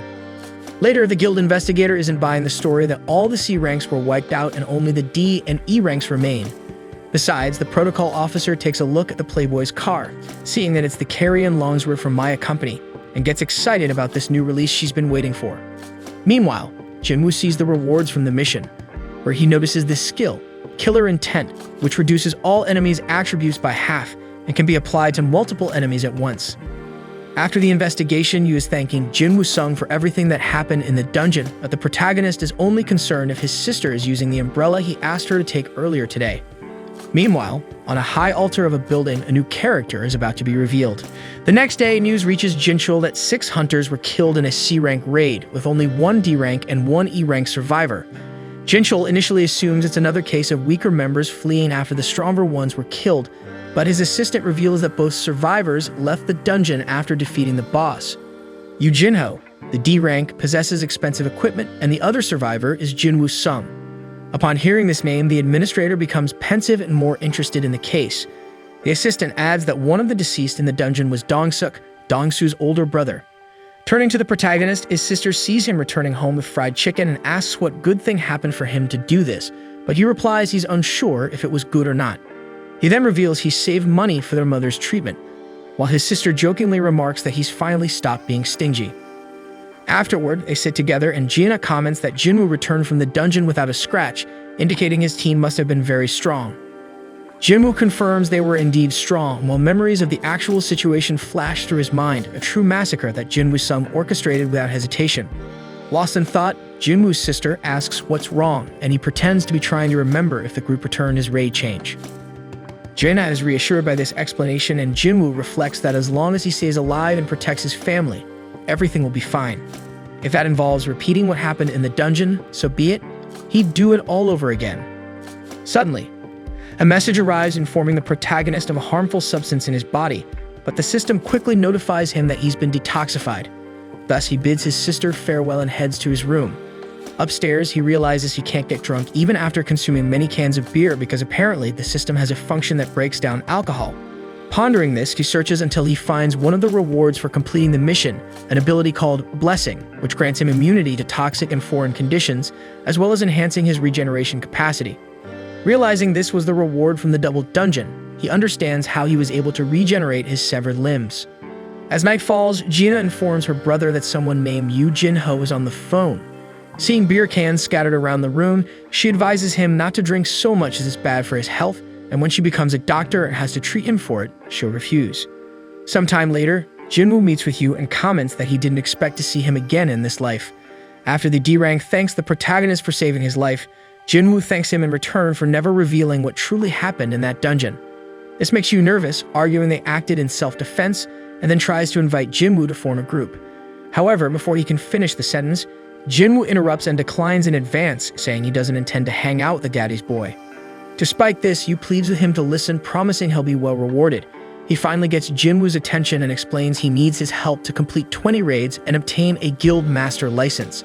Since he studied to take over his inheritance, passing the theoretical exam wouldn't be a problem, but the practical part is another matter. Taking the conversation, Jinwoo asks if the boy is the second heir of Yujin Construction, and after confirming, Yu mentions his father wants the company to have his own guild. Jinwoo presumes his father wants to enter the hunter business to be self-sufficient and profit independently from raids. Yu confirms this, adding that the idea is to have an S rank as master and his brother as vice commander, managing the guild like a company. Jinwoo remarks that finding an S rank will be difficult as there are only 9 in the whole country, and the only one without a guild retired, Min Byung-gu. Furthermore, if Yu's father wants to attract a higher S rank, it will create friction between the two guilds. Seeing the hunter isn't very confident with this plan, Yu is more assertive, stating Jinwoo Sung needs partners to join raids while hiding his own rank, and for Yu, it's better to do these expeditions alongside an E rank rather than looking for someone higher level. After his declaration, the boy reflects alone that the boss of the next dungeon they plan to invade might be at B rank or even higher. Then he shows the guild project, mentioning the estimated value for the headquarters building is 30 billion, and this will be the reward for the 19 C rank raids Jinwoo is supposed to participate in, with the spiders being the first. Thinking to himself, the protagonist believes in the past he would have jumped at this proposal, but being the only hunter to evolve, he will surely become an S rank one day, perhaps even surpassing that if possible. Considering this possibility, the value is low for what he can deliver.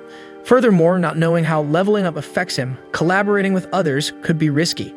So Jinwoo declines the offer and heads for the exit, but Yu insists one last time, saying if he accepts, he'll take Jinwoo Sung's secret to the grave. In response, Jinwoo looks back at the playboy with an expression that needs no explanation, and that seems to settle the situation once and for all. Later it's revealed that the man on top of the building is Hwang Dong-soo, Dong-suk's younger brother, who has just learned of his brother's death and begins to move his pieces. He demands the case paperwork from his secretary and asks her what would happen if he killed someone in another country.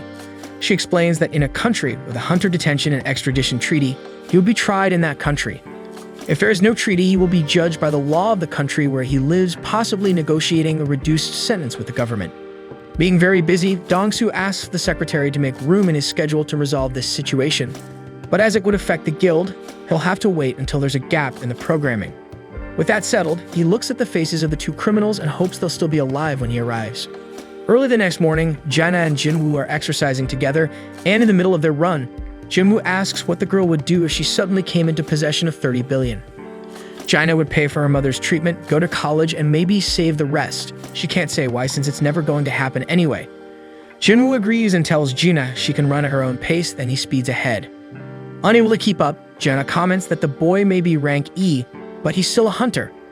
In her absence, Jinwoo accepts the reward for another day of training, but before he notices that the system counted the run of the goal, tallying the 11 kilometers he ran instead of closing in at 10 as usual. To clear his doubts, he does 2 more push-ups and notices that this 2 was added to the goal, so he decides to see how far this could go. At that moment, Jaina had just caught up with him, but soon he leaves her in the dust again. After a while, he sees that the system has doubled the goal, so he questions what he ran beyond that. Soon he doubles the goal for all exercises with 200 push-ups, 200 sit-ups, and 200 squats, which unlocks a secret reward consisting of a blessed mysterious box and another cursed one. First, he opens the blessed one, revealing a key to enter the Demon Castle dungeon. Furthermore, it can be used in the Daeseong Tower in Sampagu. The problem is that the acquisition difficulty of this key is level S, which worries the boy. Reading the mission description, he sees that in the Demon King's castle, he can obtain the ingredients for the life elixir, capable of curing any disease through powerful magic. At dusk, he visits his mother and in front of her wonders if this life elixir would be able to bring her back permanently. Holding on to this hope, he decides to pursue this goal. As he opens the portal to the dungeon, he thinks that the dungeon's difficulty could be rank S, just like the rarity of the key. Meaning with monsters like those from Jeju Island, which even troubled rank as hunters. As he prepares to enter, Jinwoo questions whether he will be able to face enemies of this caliber. Entering the dungeon, he confesses to himself that he's afraid, but still he has an instant teleport stone in case he's really threatened. And just as he takes his first steps inside, Cerberus, the guardian of hell, appears before the protagonist, who knows he can't turn back now, always keeping in mind the life elixir he can obtain from there. So he draws the Wolf Slayer dagger, and using his sprint ability, charges at the three-headed dog. Cutting the creature's body several times, he recoils when he notices his attacks have had no effect even with the weapon's characteristic he carries. So he activates his new and stronger technique, the assassination intention, but Cerberus responds with a roar that nullifies the human's ability. Since that's the case, he returns to straightforward combat, but the paralysis and draining effects of the dagger still fail to affect the infernal dog. This time, Cerberus shows his business card and retaliates against the attack suffered, ripping Jinwoo's arm off with a bite, only to then crush his body with his paw. Just with that, the hunter loses almost half of his HP, so he decides to be more cautious and retreats once again. Analyzing his opponent, he discovers that Cerberus is using his Fury ability, which doubles all user attributes for 3 minutes. But before devising a strategy based on this, Jinwoo takes another blow and sees his life points drop even further. So he tries not to stand still in battle to avoid this kind of mistake. Activating his total recovery to regenerate his arm, he returns to the fight and pierces the enemy's eye.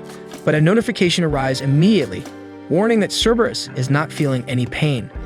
Then the dog isolates and crushes the hunter several times, who can't react to the unbeatable strength and speed of the beast. Meanwhile, Jinwoo sees his HP dwindling, and the fact that he has dropped below 30% of life has imposed a debuff on him of minus 50% damage. Faced with the massacre, the system keeps notifying the player at every moment, making him realize that this is not just any second awakening. At first, he thinks of enduring Cerberus's 3 minutes of fury for a chance, but he soon realizes that it's too risky. So he pulls out his teleport stone to bail out before things go south, but a stomp from the enemy makes the stone fly out of his hand. Now his life was near its end, and he was without the instrument that would get him out of there once and for all. At that moment, he searches the system for a solution, and he ends up remembering the store that the menu offered for potions and such. So he buys 3 basic healing potions, which heal a few life points. After that, he rummages through his inventory and sees Kasaka's poison gland, which hardens the user's skin but permanently damages the muscles with poison. However, Jinwoo remembers that he obtained the blessing ability, making him immune to toxic effects. With that in mind, he only has one option left to try, so he ingests the entire substance and sees the blessing preventing the venom's effect. Cerberus appears to finish off the hunter, but when struck again, he feels that his body suffers much less from the opponent's monstrous impact. Moreover, the dog's fury has just ended, making him feel the absurd pain of his pierced eye. Noticing the turn of events, Jinwoo goes all out, tearing into the body of the hellish animal. However, Cerberus manages to bite the protagonist, who feels his life slipping away, but at the same time, the hardening effect of the gland keeps him active. With that, he pierces the enemy's other eye several times with hatred, causing a rain of blood that extinguishes the fire around. With the victory, Jinwoo gains several levels in addition to obtaining the castle door key by defeating the Guardian and the formula to make the life elixir, with 3 items needed to create this substance. After nearly losing his life in this battle, Jinwoo knows it's best to enter this castle only after he's sure he can face what's inside, so he promises that one day he will return. As soon as he emerges from the dungeon, Jinwoo heads straight to visit his mother to see how she's doing and reaffirm his promise to make her better. There are 3 ingredients he needs to prepare the elixir of life, and all he has to do is get stronger to the level where he can enter that castle and do what is necessary for her. To finance his goal, he goes back to Yu and reverses his decision. Now he will join the boy to conquer the 19 raids, but with the condition that they both enter all the dungeons alone. Facing this, Yu loses some of his excitement and reminds his companion that 8 people are required to enter rank C dungeons, so Jinwoo explains that they could hire the other members, just like Dong-suk did, and this way they could complete their missions without anyone from outside getting hurt. And in addition, this feat could even help Yu impress his father. Therefore, Yu accepts the requirement and asserts that he will take care of the preparations for the upcoming expeditions. Meanwhile, Chaha is in the middle of her running training when she notices a man watching her and asks what he wants. The man apologizes for interrupting her training, saying he didn't know the best time to approach the lady. Then Bionville hands her a card from Yujin Construction, Yu's father's company. At that moment, the businessman was talking to his youngest son about the appearance of the dungeons, which had caused significant changes in society, such as in its perception of the economy, the media, and even politics. As for his company, this change came in infrastructure, so necessary for everyone's life. There are no more sophisticated operations without the resources provided by these dungeons, and the only ones capable of collecting these items are the hunters. In turn, they are supervised by a public institution, the Hunters Association, which recruits, registers, ranks, and supervises each of its members. In addition, they oversee the portals that do not go to auction and take care of dungeon breaks. However, the association is still just a state service, so it does not aim for profit in these endeavors. Most of these vital resources end up in the hands of guilds, which are companies that hire hunters for this type of service, making it an extremely lucrative business. Guilds like the Hunters, White Tiger, Reapers, Famed Guild, and Knights Guild are the largest in the country. In practice, they have a monopoly on dungeon profits, and the powerful owner of Jeju Construction does not want this to continue because these are necessary resources for human life and should not be in the hands of mere mercenaries who use all this money as they please. Jeju Construction has always provided services to society, and it is not going to change now, so its owner has decided to start his own guild. Listening attentively, Jinwoo agrees but thinks to himself that hiring an S-rank hunter to work with his brother could be very risky, but at least he won't go through it himself. At that moment, his partner was training and notices that the system is no longer counting the exercises he does above the goal. Because of this, he thinks that the cursed mystery box offered in the secret mission is out of reach at the moment, but he hopes that the random loot box he got will give him an item as valuable as the key to the Demon Castle dungeon. So he uses the item with this expectation but ends up getting a used bingo card. Reviewing his very high attributes, the hunter realizes that just 3 points are not enough to change anything for him, so he needs to find a more effective way to evolve. He thinks about facing that giant centipede in the penalty zone, but even today he is not sure if he would be able to defeat that creature. Besides, it is not guaranteed that he will gain XP in a punitive mission. Therefore, Jinwoo is content to find raid jobs for rank D dungeons. In another part of the country, Song Cheol duels with wooden swords, and the younger man praises his master for his performance. The more experienced fighter smiles and replies that he is not ready to lose yet, even though he lost his arm a few months ago and cannot give his all. Then he receives an emergency call and regrets it because rank D hunters are usually not called for anything more serious than buying bread at the bakery. Facing this, his pupil asks why he doesn't retire, and Cheol agrees that an old man without an arm really shouldn't be much help anymore. Embarrassed, the student tries to explain that it wasn't what he meant, but Cheol wasn't thinking of giving up anyway, as he would like to spend the rest of his life contributing in some way with something he considers useful for society and his family. Besides him, since surviving that famous macabre dungeon, Kim also has his concerns about what he can offer to the people he loves, and since then, he has been struggling to support his 2 little daughters in any way he can. His wife insists that this hunter business is very dangerous and that many people have died in these endeavors, but the family man needs to pay for a decent school for his daughters and argues that the association does not send low-rank hunters to dangerous dungeons. That case was a mere exception and won't happen again. That said, his wife calms down and puts her hopes in him. And at that moment, his little daughter asks if daddy is strong. Attentive, Kim replies that he is capable of defeating gigantic monsters, and the child is impressed. In the Hunter Association building inside Master Choi's office, Baek complains that the interview he did was a total waste of time and that he has no intention of boasting on TV like an idiot.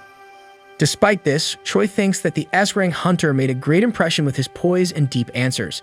Not satisfied, Baek accuses that this interview was surely meant for Choi, but was pushed onto him.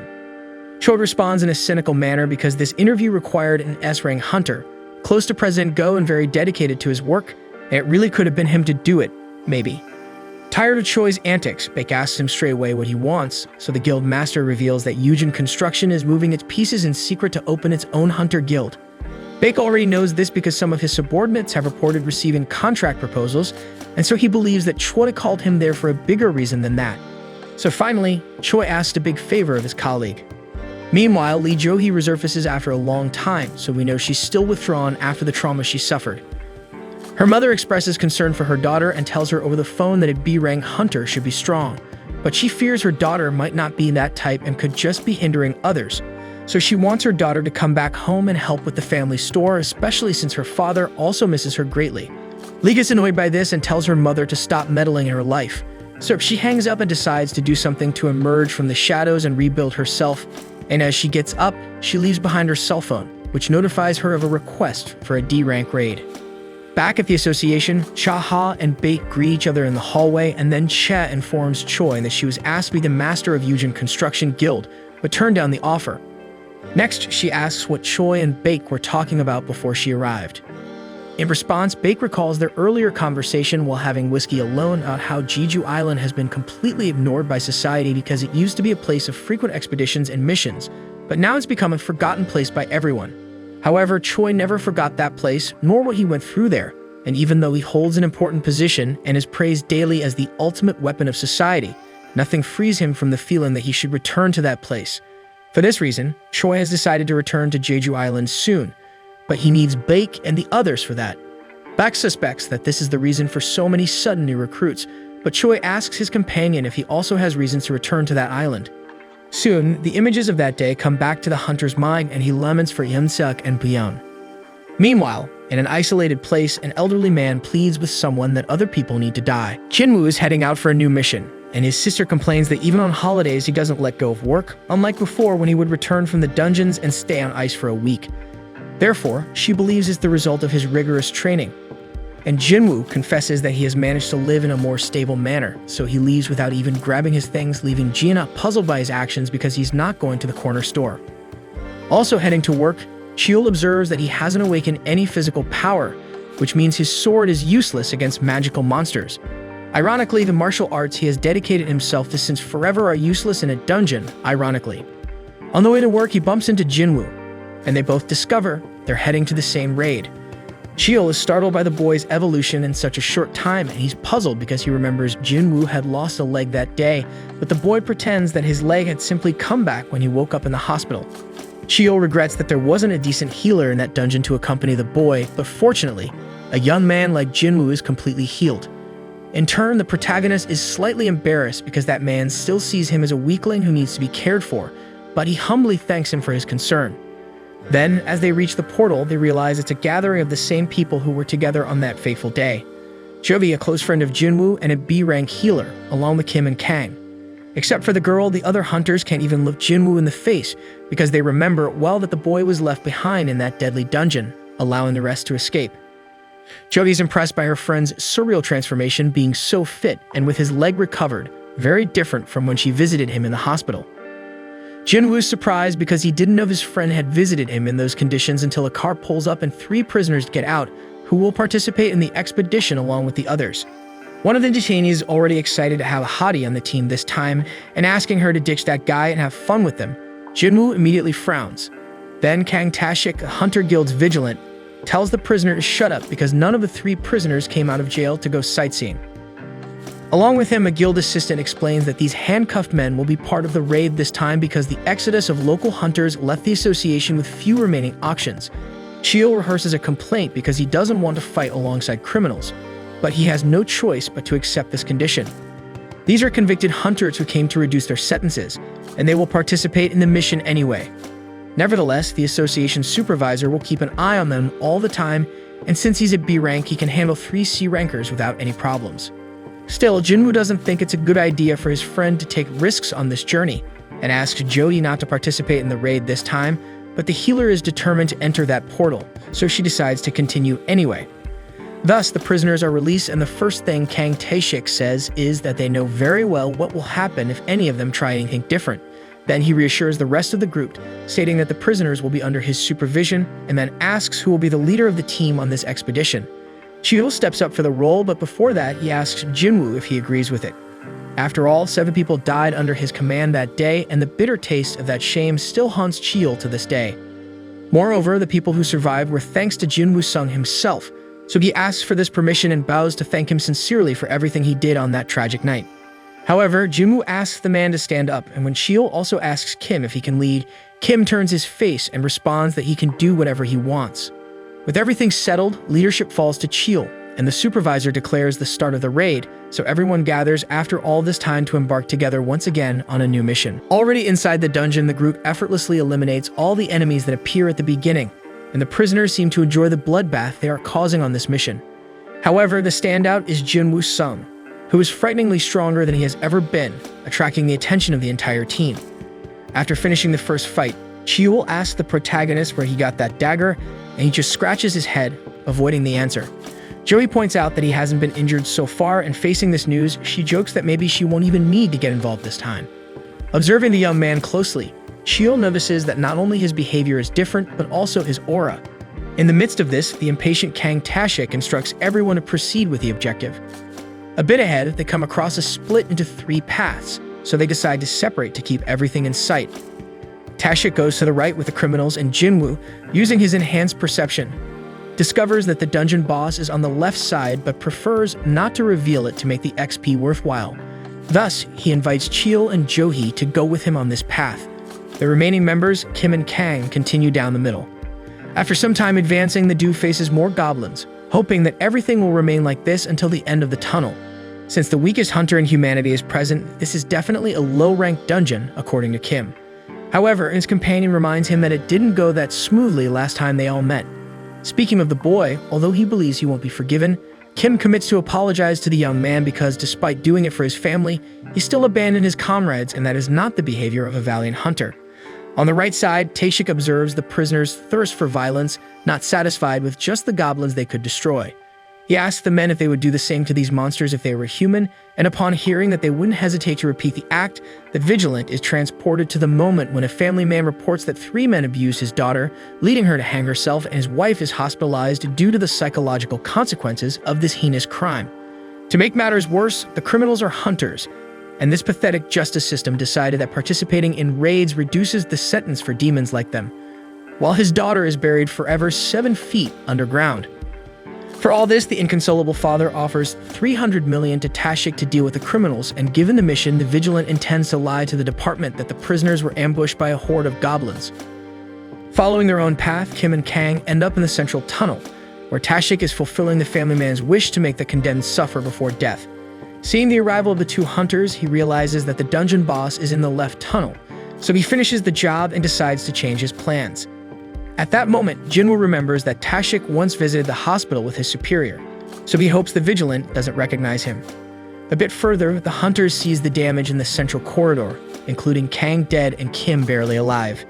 Johee hurries to treat her companion, and as soon as the healer gives him a second chance at life, Chil notices that those knife cuts in various non-vital points were not made by monsters. Still very weakened, Kim asks his comrades to give up because he won't survive this, but Jinwoo insists that the experienced hunter needs to make an effort to see his daughter again and to continue hating this man. Therefore, Kim uses his last breath to apologize to the boy and then peacefully falls asleep. Lurking in the shadows, Tashik tries to catch everyone off guard by attacking Johee, but Jinwoo saves his friend just in time. The Vigilant would love to take down the healer first to have less trouble, but the boy ruined everything. The team leader questions what the association member thinks he's doing, so the Vigilant explains that he only intended to fake the prisoners' deaths, but now he has changed his mind. He plans to tell the department that the prisoners tried to escape, killed the rest of the team, and then attempted to ambush Tashik, but met the same fate as their eliminated comrades. In response, Chil takes Kim's sword and steps forward for the confrontation, eager to face someone with a sword after a long time. As the opponent is rank B, the leader asks Johee to strengthen his physique and plans to rely on the weak defense that assassins usually have to win the duel. However, Tashik mocks the fact that an old mage without buffs is using a sword, considering that all his abilities are in magic. Chil tries to demonstrate his technique by cutting the enemy in half, but it was just a clone. Jinwoo watches the fight and internally wishes his partner were a bit faster, and the Vigilant acknowledges that the old man has his potential, but proves not to be enough by cutting his shoulder. However, Johee heals her ally once again, and Tashik begins to get fed up with the support his rival is receiving, so he decides to take down the healer first.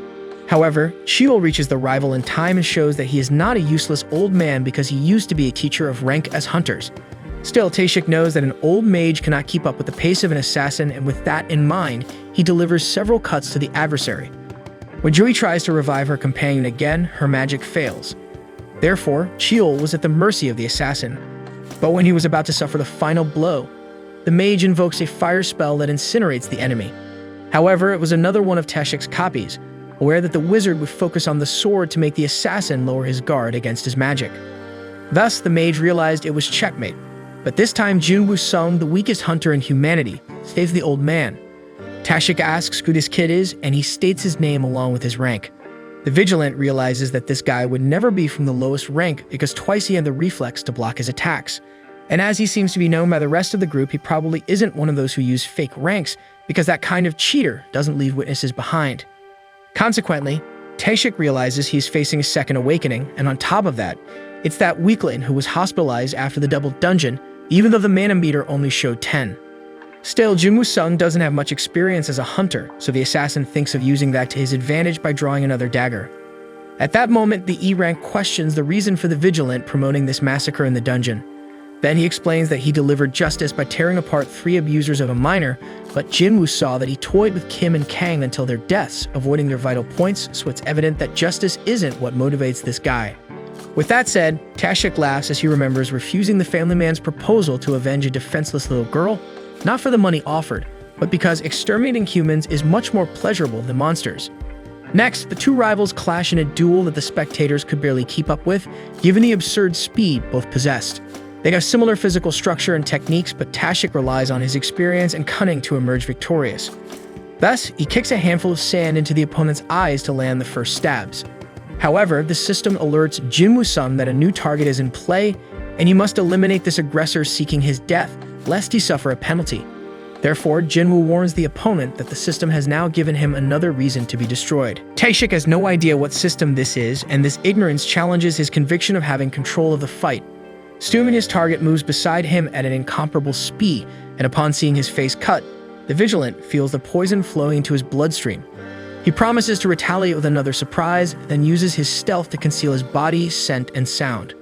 No one knows that Tashik possesses this rare ability because no one has survived to tell, and he uses this technique to strike the target unseen.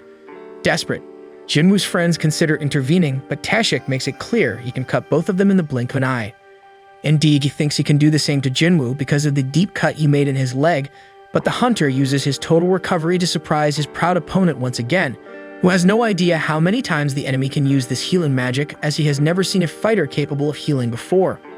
In turn, Jinwoo loses another emotion, but he believes he won't need to feel anger to eliminate trash like that. Hearing his comment, Tashik laughs upon discovering that the young man also has blood on his hands, suggesting that they are in the same boat since they have taken the lives of other human beings. After all, after the hunters awaken, the world's rules change to accommodate them, and within a dungeon like this, the only law is that of the strongest. Tashik disappears again and tries to maintain his strategy, but Jinwoo detects his enemy through his bloodlust. Still, Tashik remains invisible and plans to keep it as a trump card until Jinwoo activates his assassin's intent and throws his enemy into limbo, then promptly plunges his dagger into his chest. With that, Tashik is no longer able to fight, and he decides to reveal the cause of so many deaths in this dungeon. According to him, the hunters are killing machines, and it doesn't make sense to expect them to be guided by common morality. So he is about to die now because of the natural selection that eliminates the weak links of evolution. However, as Jinwoo has exhibited an arsenal of unknown abilities, his rival believes he may not even be a hunter, and as he was able to defeat Tashik, the boy will no longer be able to pretend to be a mere E-rank. Jinwoo reveals that he is capable of evolving with each battle he wins, and Tashik observes that this young man's shadow extends to very dark places, and the more powerful he becomes, the darker the places his shadow will reach. After all, if you gaze into the abyss for too long, the abyss gazes back at you. With that said, Jinwoo collects the reward of a stealth rune stone while reflecting on what he just heard. Deep down, he acknowledges that he keeps getting stronger and stronger. The stronger he gets, the more something breaks inside him. Still, it's not time to turn back, so he tells his 2 friends to leave the dungeon because the rest will be taken care of by him. Incredulous, the companions watch their friend depart alone until he finally reaches the boss's door.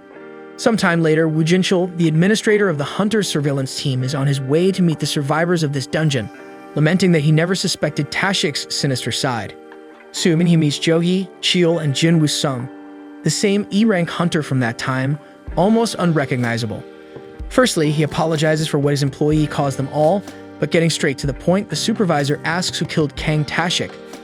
Jinwoo is backed into a corner and realizes he will have to break his contract with Yu. But to his surprise, Cheol takes the blame for the Vigilante's death. Jinchul asks how the man being a C rank was able to defeat a B rank, and he responds that it was all thanks to his team's healer, who was also a B rank. Thus, the administrator accepts the version of events and announces that he will need everyone's testimony about the incident. Noticing Jinchul's A rank, the protagonist realizes he wouldn't stand a chance against him at the moment, while the raid leader comments that Jinwoo doesn't need to thank him for the trouble he was spared. 3 hours later, the father who hired Tashik to kill the prisoners turned himself in, confirming that the survivors acted in self-defense. After this long day, Joey shows Jinwoo a stone and asks if he remembers what it is. A few minutes before that, the two were walking peacefully through the park, and Joey emphasizes how much her friend had changed in this short interval of time. Facing this, Jinwoo believes that each individual responds differently to the events that occur in their life. The healer agrees, but at the same time feels that she is too afraid to be a hunter and to take these transformations to the level that this profession demands. For example, she knows she should be participating in level A, B, or even C raids, but she prefers to stay in lower-ranked dungeons out of convenience or fear of surpassing herself. No matter how hard she tries to change this, she never manages to leave this comfort zone. Still, it was this way that she met Jinwoo Sung, and soon found herself healing the new friend in every moment they ventured together through the country's dungeons. At first, she would get angry seeing her companion getting hurt all the time, but over time she started seeing it differently because Jinwoo always managed to survive regardless of the injury and his eyes continued to radiate life. After this outburst, Joey shows the stone that her friend had given her on one of these expeditions, determined to retire from the hunter career and return to her parents' home. Jinwoo understands his friend's motivation and accepts the gift back and informs her that he will call her to grab something to eat when he passes by one day. After this farewell, Jinwoo carefully examines Joey's gift while recalling the encounter he had with Jinchul at the exit of the last dungeon. The surveillance administrator was surprised that an E rank could handle a B rank like Kang Tashik, and therefore understands the reason for Jinwoo's second awakening suspicions. But as Uncle Ben would say, with great power comes great responsibility, and the young hunter attracted much attention after Dong-suk's team was decimated in the giant spider dungeon. Therefore, possibly his younger brother Dong-soo will seek answers for his older brother's death. S-rank individuals like him are not easily stopped by the law. They are capable of causing as many miracles as calamities to society, and considering that Dong-soo intends to cause the second option, Jinchul recommends that the boy take his family and flee the country as quickly as possible. However, Jinwoo sees in this threat another motivation to develop himself, because if he fails in this objective, his sister, and his mother will be buried together with the Sung family name. With this in mind, Jinwoo sets out for new missions with Yoo Jinhoo, but seems bothered by the group of drunken and injured people gathered outside to join the raid. Yoo explains that he prioritized qualified people to be hunters, but who cannot work for some reason, or who are having problems passing the selection. But according to the hair, they will only serve to complete the team so they can enter the dungeon with a minimum of 8 participants. Jinwoo observes that there is a child among those summoned, but his colleague explains that it is not against the law to call minors as long as they have awakened. Speaking of the devil, the mentioned girl mentions the lack of manners when referring to her, since she is a qualified hunter, but Jinwoo deflates her by politely reminding her that she is an E rank, with no experience in raids, but that in any case, she will just wait outside with the others. One of the summoned asks if they are really going to earn 3 million each just to wait outside while Yoo and Jinwoo do all the dirty work. The contractor confirms the payment but reminds everyone that they must keep these raids confidential, otherwise, they will have to pay a fine 10 times greater than the payment they will receive as stated in the contract. In the middle of this reminder, Jinwoo uses the stealth rune stone he obtained by defeating Tashik to incorporate the ability. When he turns his back, he was ready to start the mission with his new buff-boosting armor made by a refined Italian manufacturer, but when Jinwoo awkwardly drops the hair to the ground with just one finger, they both agree that this equipment is too heavy for the skinny playboy. With that done, before crossing the portal, Jinwoo comments that his companion forgot to take off his helmet, but the D-rank hunter insists on keeping at least the helm. The mission begins, and some of those summoned from outside are content with a good life they have, being paid to sit and drink, but at the same time, they believe that the two young people who enter have no idea what they are getting into. Meanwhile, at school, Jenna wonders if her friend Song-yi skipped class today, but not only did she do that, the girl is also killing time to fulfill the expedition contract, killing 2 birds with 1 stone. The rest of the summoned estimate that the raid should last 2 hours, but after 60 minutes, Yoo comes running back from the portal, making some believe that they deviated from the objective. But when the portal begins to close with Jinwoo Sung's departure, proof that they killed the boss is thrown in everyone's face. The next portal is an hour's drive away, so Yoo calls the rest of the group to finish the quota of 3 raids per day. With a well-established strategy, Jinwoo dealt with the monsters while Yoo mined whatever he could at each portal they crossed. Working day after day, without a break, the two leveled up like steps on a staircase, pocketing any threat that came their way. With his new stealth technique, Jinwoo tore through enemies unseen on the battlefields, and the flawless use of this ability granted him a level 2 sprint. Combining his stealth with the newly learned advanced grip and fatal blow, Jinwoo Sung devastated his opponents with the silent elegance of an arrow, all while the rest of the group pocketed 9 million a day without having to lift a single muscle. After another round of intense combat, Yu collected the loot while his companion rested a bit and analyzed the abilities he had been gaining while leveling up in the dungeons. Although useful, Jinwoo doesn't have enough mana to use them for long, so he understands that he should focus more on the intelligence attribute. Besides that, after leveling up so much, he wonders if it's time to climb up to the demon castle, but he doesn't know if he can handle that dungeon alone, considering it must be between B and a rank, according to his own analysis. Until suddenly, a system notification announces that Jinwoo has reached the level required to request a class change, provided he completes a mission for it. However, all this success began to attract the attention of important people, and the manager An Sangmin, from a multi-million-dollar company, found out through his subordinate Kichel that the youngest son of the owner of Yujin Construction is spending more than double the market value on C-rank portals, wanting to pay 150 million for the rights to dungeons of this rank. The manager believes that this could put the boy's father's company in the red, and that it's too much money for a daddy's boy to be playing hunter. However, Sangmin discovers that the boy is not alone in this scheme, and that Jinwoo Sung participates in all formations of these raids. As the manager well remembers, this Jinwoo guy was involved in the double dungeon incident, so he feels that something is wrong there. While the heat isn't on yet, the two hunters continue to do their job normally and return earlier and earlier from the portals they invade. The outsiders are getting so bored that one of them asks to drive the van just to feel useful in some way, while Jinwoo suspects that the girl in the group isn't as satisfied as the others in this whole story. Besides her, manager Sangmin is definitely bothered by the hypothesis that Jinwoo Sung has undergone a second awakening, considering that he was present in 3 serious incidents and survived them all. The first was the double dungeon, the second was the extermination of the Dongsuk squad, and the third involved the murder of Vigilante Kang Tashik.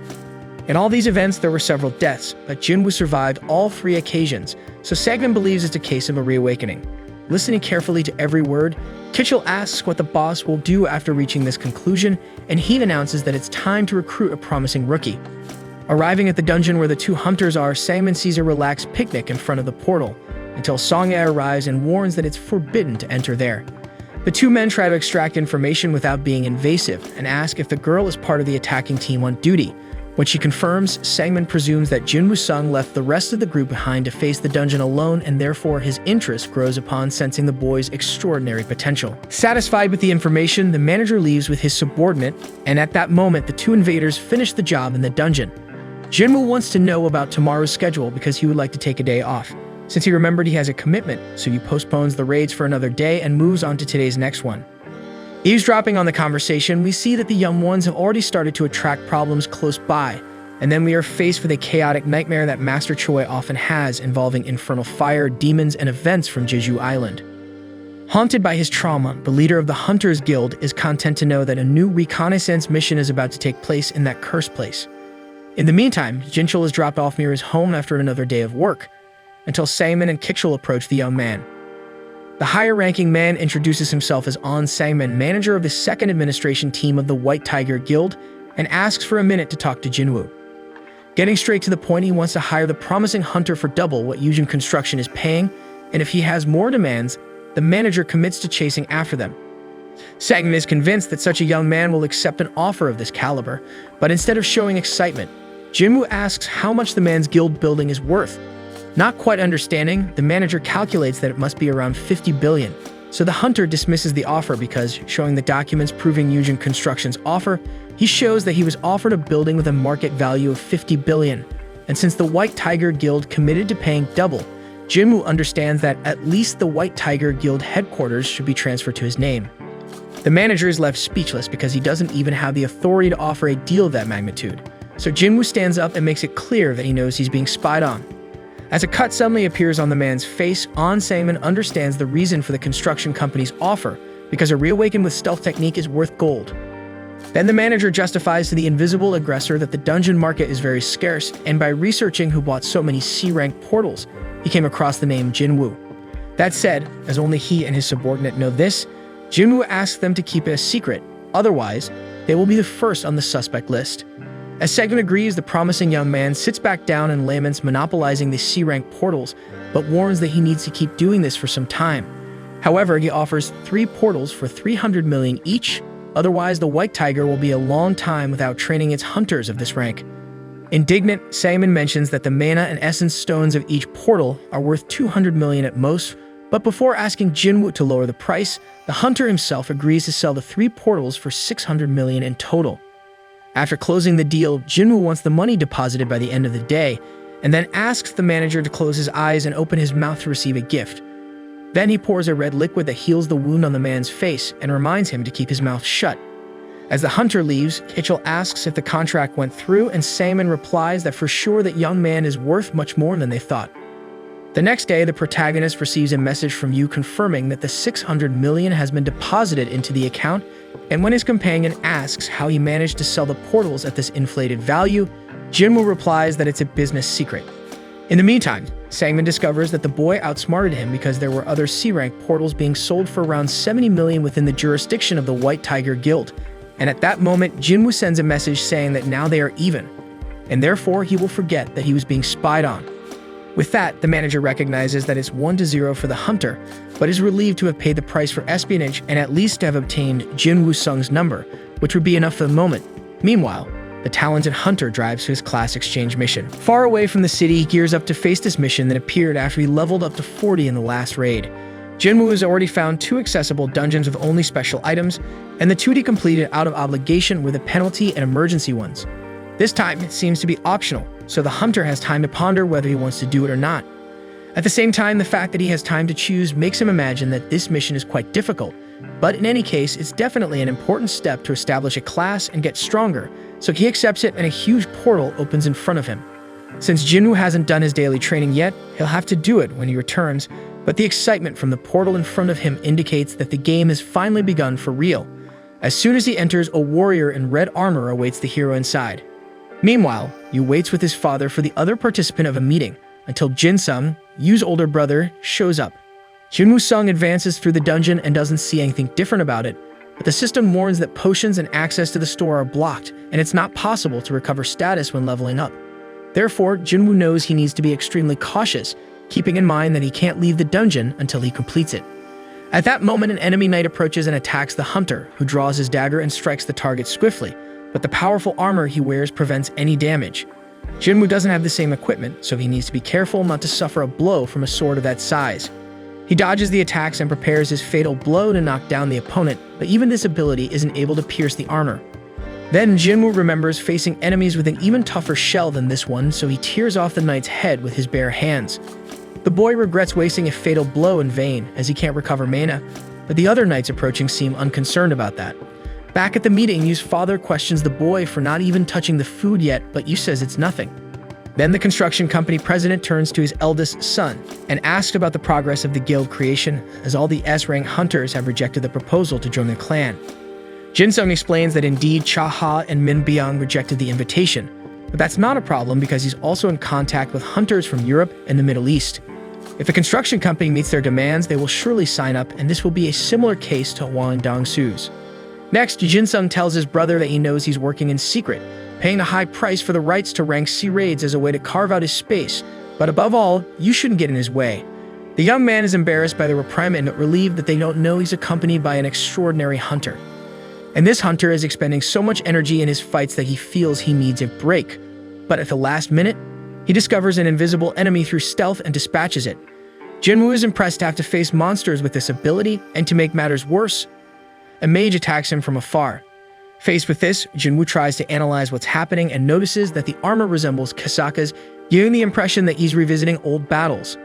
The variety of enemies is great, but it's necessary to discover each one's weakness to have any chance. Knights need strength, assassins need perception, archers need agility. If Jinwoo doesn't put strength into his blow, a knight won't even feel it, and without perception, he can't identify the stealthy ones, but the worst problem is the mages. Since the hunter never invested in intelligence, he'll have trouble defeating them because he needs to conserve the little mana he has apart from his abilities. Speaking of which, the system indicates that his fatigue is increasing more and more, so the boy needs to end this soon. Meanwhile, Master Choi meets with a group of hunters because according to him, the time has finally come. Rummaging through the loot, Jinwoo obtains a high-rank knight's breastplate, and since he never paid much attention to his equipment, he gives the armor a chance. Fortunately, it becomes invisible on his body, so Jinwoo won't stand out, and furthermore, this equipment hardly restricts his movements. Besides this item, a guardian's necklace and a knight's gauntlet are also in his inventory, And since Jinwoo feels he's leveled up, all that's left is to recover a little more from fatigue and move on to the next stage of the dungeon. After resting, he comes across a gigantic door and presumes that some big problem must be behind it, but as it's the only way, he has to go through it. So Jinwoo opens the door and feels a strong wind that gives him chills, but he advances until he enters a throne room, where the Red Knight is. Jinwoo begins to feel the same pressure he felt in the double dungeon, and all this intensity comes from Commander Igris, the Blood Red Knight. The name above the enemy is Dark Red, giving certainty that his level is far above Jinwoo's. Defending an empty throne, the commander quickly advances towards the hunter, and as he strikes with his sword, he cuts a pillar as if it were a twig. The exceptional strength and speed of the Blood Red Knight are unstoppable, and the agility he maintains even with the heavy armor proves it. Jinwoo tries to find a combat strategy, but the enemy's swiftness is suffocating. Until at one point, Jinwoo finds an opening to attack, and after much difficulty, manages to land his first blow on the rival, but nothing happens. In response, the commander strikes forcefully with his sword, and even though Jinwoo manages to defend himself with the dagger, he's thrown away. At least he noticed that both their speeds are equal, despite the knight being much stronger. Since the dagger doesn't penetrate that armor, the boy needs to find some way to face this monster, so he decides to discard his dagger and fight unarmed. Following the knight's code of honor, his opponent also disarms himself. Meanwhile, Director Go and Woo Jinchul stay late at work sorting out pending matters, and the surveillance team administrator warns that the moment is approaching. The director agrees and takes a call from Choi, who thanks Go for approving the operation. In turn, Go argues that in reality, this tragedy is still fresh in people's minds, making it easier for public opinion to support this kind of mission. Next, Choi asks if the director is aware that he's stirring up a hornet's nest, but Go is ready to shoulder this burden. Finally, Choi comments that the third raid on Jeju Island never left his mind. On the other hand, the fight between Jinwoo and the Red Knight seems about to end because even unarmed, the commander is still extremely powerful. After throwing the hunter against the wall, the knight unleashes so many consecutive punches that they bury the boy into the wall, with the last one nearly collapsing the entire structure. Jinwoo manages to dodge the final punch, but even though he defended against all the others, he feels like he lost about 500 HP. Thus, the best choice of his life was putting on the armor, because otherwise his luck wouldn't have been the same.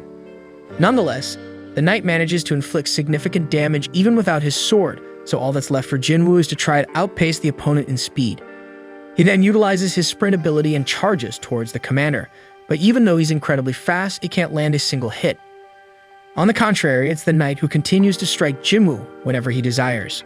However, the passive ability of willpower is activated in the hunter, further increasing his speed. Nevertheless, he still falls victim to the opponent's powerful blows until he finally manages to rise again and test the boost in his agility.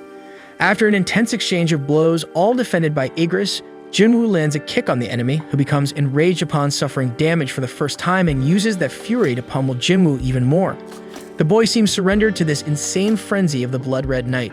After enduring this unstoppable sequence of attacks, Jinwoo ends up sitting on the throne exhausted. While her brother is on the brink of death, Jaina prepares some sandwiches for him and leaves a note informing him that dinner is in the fridge.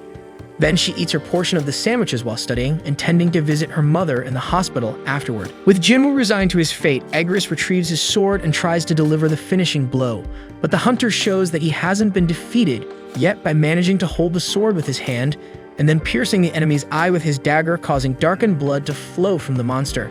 Expending his last ounce of strength and rallying against his own refusal to die, Jinwoo drags the knight across the hall until he smashes him against the wall. Igris pulls the dagger from his eye to retaliate, but Jinwoo retrieves the weapon back into his inventory and promptly thrusts it beneath the creature's chin. As it still isn't enough, the hunter uses his fatal blow to deliver the most potent attack he can, finally defeating Igris, the Blood Red Knight commander. After the fight, Jinwoo's song reflects that his victory was pure luck because the enemy was vastly superior in every way and a small mistake would have been fatal. With Igris' defeat, the hunter secures 4 rewards: a bag with 1.5 million gold, Igris' helmet, his first S-rank equipment, which reduces damage suffered by the wearer by 15% and increases strength and vitality by 20 points. Thirdly, he obtains the rune stone for the Dominator's touch, but since it doesn't specify the ability he would gain upon breaking the stone, he leaves the item for later. Lastly, he checks the instant teleportation stone, a stone that takes him out of the dungeon but cannot be stored in the inventory and will be automatically destroyed once the class change mission ends. In other words, Jinwoo realizes that this mission isn't over yet, And when several portals appear around him, the system warns him to survive as long as possible to accumulate points to reach the highest class possible. Jinwoo becomes worried about the number of portals, but he is relieved to see that they aren't monsters of Igris's level, even though there are many of them at once. At this moment, the hunter's helicopter heads towards Jeju Island. Jinwoo Sung eliminates the enemy knights one by one, but the portals continue to release more onto the battlefield. Needing to spend as much time as possible without dying, Jinwoo uses his stealth to pass the time without being seen. He notes that it costs 200 mana to activate and an additional point for every second of use, with him having 190 mana.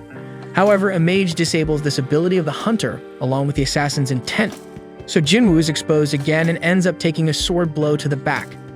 After kicking the assailant, he realizes he only lasted 5 minutes and feels he can't endure anymore, so he grabs the instant teleportation stone to escape. But a knight lands a hammer blow on his arm, causing the stone to fall, leaving the protagonist alone facing dozens of enemy knights. Jinwoo needs to find the stone to get out of there, but with all those enemies around, it's impossible. Therefore, he thinks the only way out is by defeating everyone. However, with each passing moment, with less vitality and without the assassin's intent and stealth, Jinwoo knows well that he won't last much longer. Still, that doesn't mean he'll give up. Even with almost no HP and mana left, the hunter promises to survive and goes after his opponents.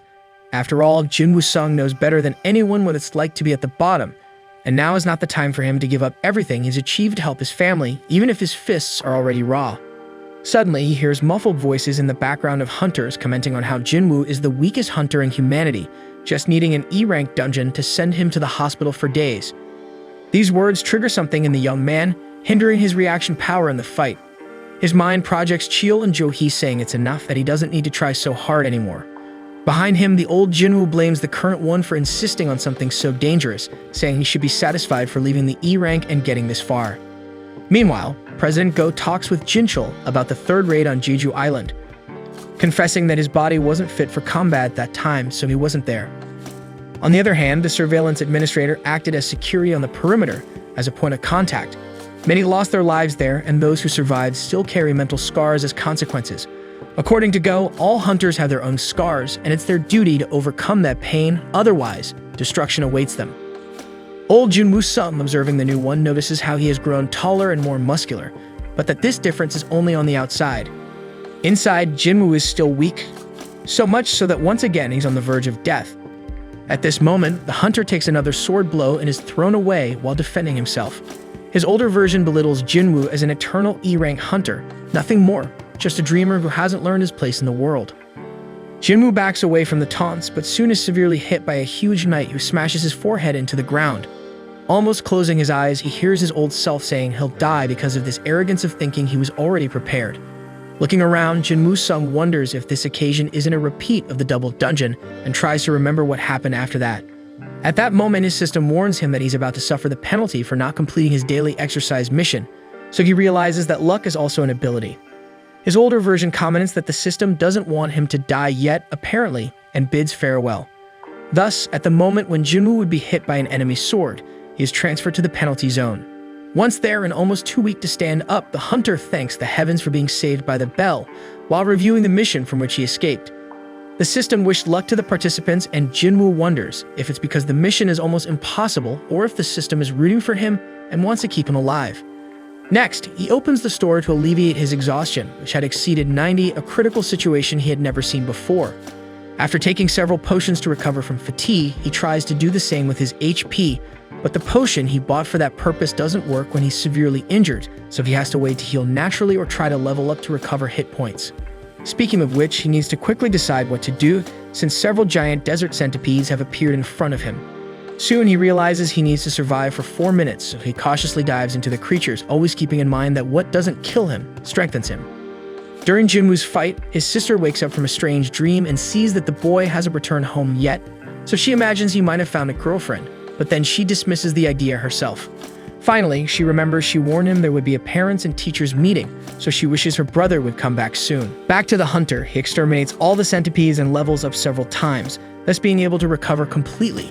Since he still has 10 minutes left to return, he takes a look at the store and finds an assassin's sword of knights, which gives a 25% damage bonus against armor-type monsters, so he decides to buy it, even though it costs an arm and a leg. Moreover, he checks his runic stone that he won by defeating Igris, and by breaking it to incorporate the ability, he gains the touch of the Dominator, which allows the user to manipulate objects physically without touching them and without spending mana to use it. Considering this ability, Jinwoo remembers that it's exactly what the Blood Red Knight did, but when he tries to start with a giant centipede, he discovers he's still not able to lift very large objects. Having done that, he waits for the countdown to reach 0 and returns to the Eye of the Storm with his new powers. At the same time, the hunters summoned to Jeju Island approach the mission site, and Choi laments that Chaha has to go through that traumatic place again. She reassures the leader, saying she wasn't a hunter during the 3rd raid, but still she understands how the guild master must feel. Then the co-pilot detects several sources of mana in the water and puts it on the screen for the superiors to see. Back to Jinwoo, the sword he bought is definitely doing the job, so the hunter feels more confident in his return to this mission. Still, he feels a very strange sensation because more and more knights keep coming and his level doesn't rise there. That's when the boy focuses his attention on the battlefield mages because they keep casting support spells and hiding. Soon he realizes that it's the mages who summon the portals from which the knights come out. For this reason, Jinwoo eliminates the first mage in sight, with 5 more left in battle. Focusing on these support targets, he floats through the battlefield while piling up the knights that get in his way. After defeating another wizard, the 3 remaining join forces to invoke a spell that gathers the dead knights and transforms them all into a gigantic golem. However, Jinwoo doesn't hold back and swiftly acts against the new adversary, scaling its body to cut the chains of a chandelier hanging from the ceiling so that it falls onto the monster. Despite this creature seeming extremely strong in Jinwoo's mind, having fewer enemies in the game cleared the path for him to hunt down the wizards, and that's exactly what he does by eliminating the 3 in a single strike. However, even with the conjurers down, the golem still stood and continued to attack the hunter, so he had no choice but to devastate the last enemy with his own powers, which opened a hole in the golem's torso and brought down part of the entire structure around it.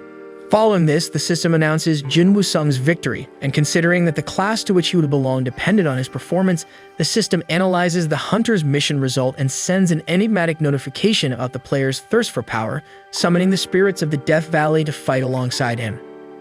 Finally, the system announces that Jinwoo Sung's new class is that of a necromancer, and he despairs because he never focused his skill points on intelligence. As he well knows, necromancers are a class of wizards who, among other things, summon undead as servants. However, his composition is that of an assassin, focused on close-range combat, and his most evolved attribute is strength, so everything he has achieved so far goes to waste with this new class. Nevertheless, the system offers him the chance to refuse this change, and that's exactly what he does without a second thought.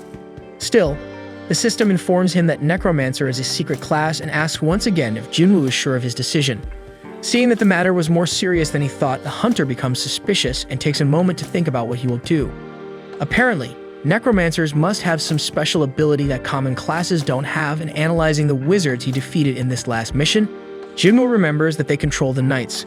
Furthermore, Jinwoo has the feeling that he was reliving old missions, and therefore begins to consider that this class was planned for him from the beginning, making things more interesting if the system happened to have thought of that. Above all, nothing prevents a necromancer from fighting on the front lines, so Jinwoo won't necessarily have to stay in the rear, and he'll still be able to use the Shadow Army to level up with him in battles and accumulate XP quickly, so he accepts the class change. Still at work as the sun rises, Jinchul comments that the hunters must already be near Jeju Island by now and Go, in turn, apologizes for keeping his subordinate in the company until this hour, but asks to talk to him about something important. After becoming a necromancer, Jinwoo is notified that depending on the points earned, he can reach a higher class than his current one. And as he achieved all the bonus targets in this mission, he gained points exceeding the maximum allowed by the class, automatically evolving into a Shadow Monarch in the same mission. Now his necromancer senses identify moans coming from within the dead knights as if they were their suffering souls, and he gains the Shadow Extraction ability. To activate this spell, Jinwoo chooses the word Rise as the command word, and as soon as he repeats this command, the shadow of each present knight rises and approaches its master. Excited about his new power, the hunter is notified that besides this extraction magic, his other unique ability is Shadow Storage. The first allows him to drain mana to create shadow soldiers, and the second allows him to store these shadows to summon them later wherever he wants. However, extraction can fail depending on the target's strength or the time since its death, but it's still possible to extract the shadow of an AORS ranked target, and the strength of that shadow reflects the same power it had in life. Obviously, Jinwoo tries to summon Igris back, but before that, he releases 11 infantry shadows because there's a limit to the shadows he can store. Then he recites the command word and a powerful magical wave emanates from the commander's body, but the extraction technique fails. At that moment, he is informed that there are still 2 chances left, so Jinwoo takes a deep breath and orders the blood-red knight to rise once again, only to lose another attempt. At the same time, Go tells Jinchul that the only way for a hunter to increase his strength is by having a second awakening, so it's necessary to train combat skills and find the right allies.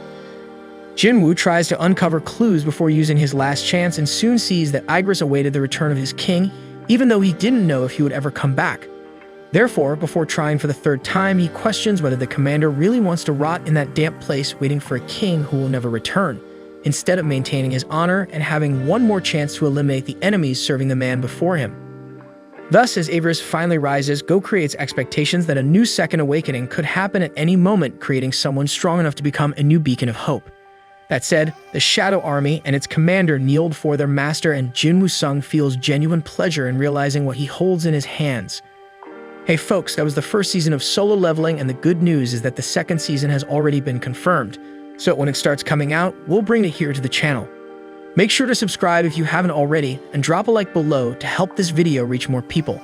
See you in the next video.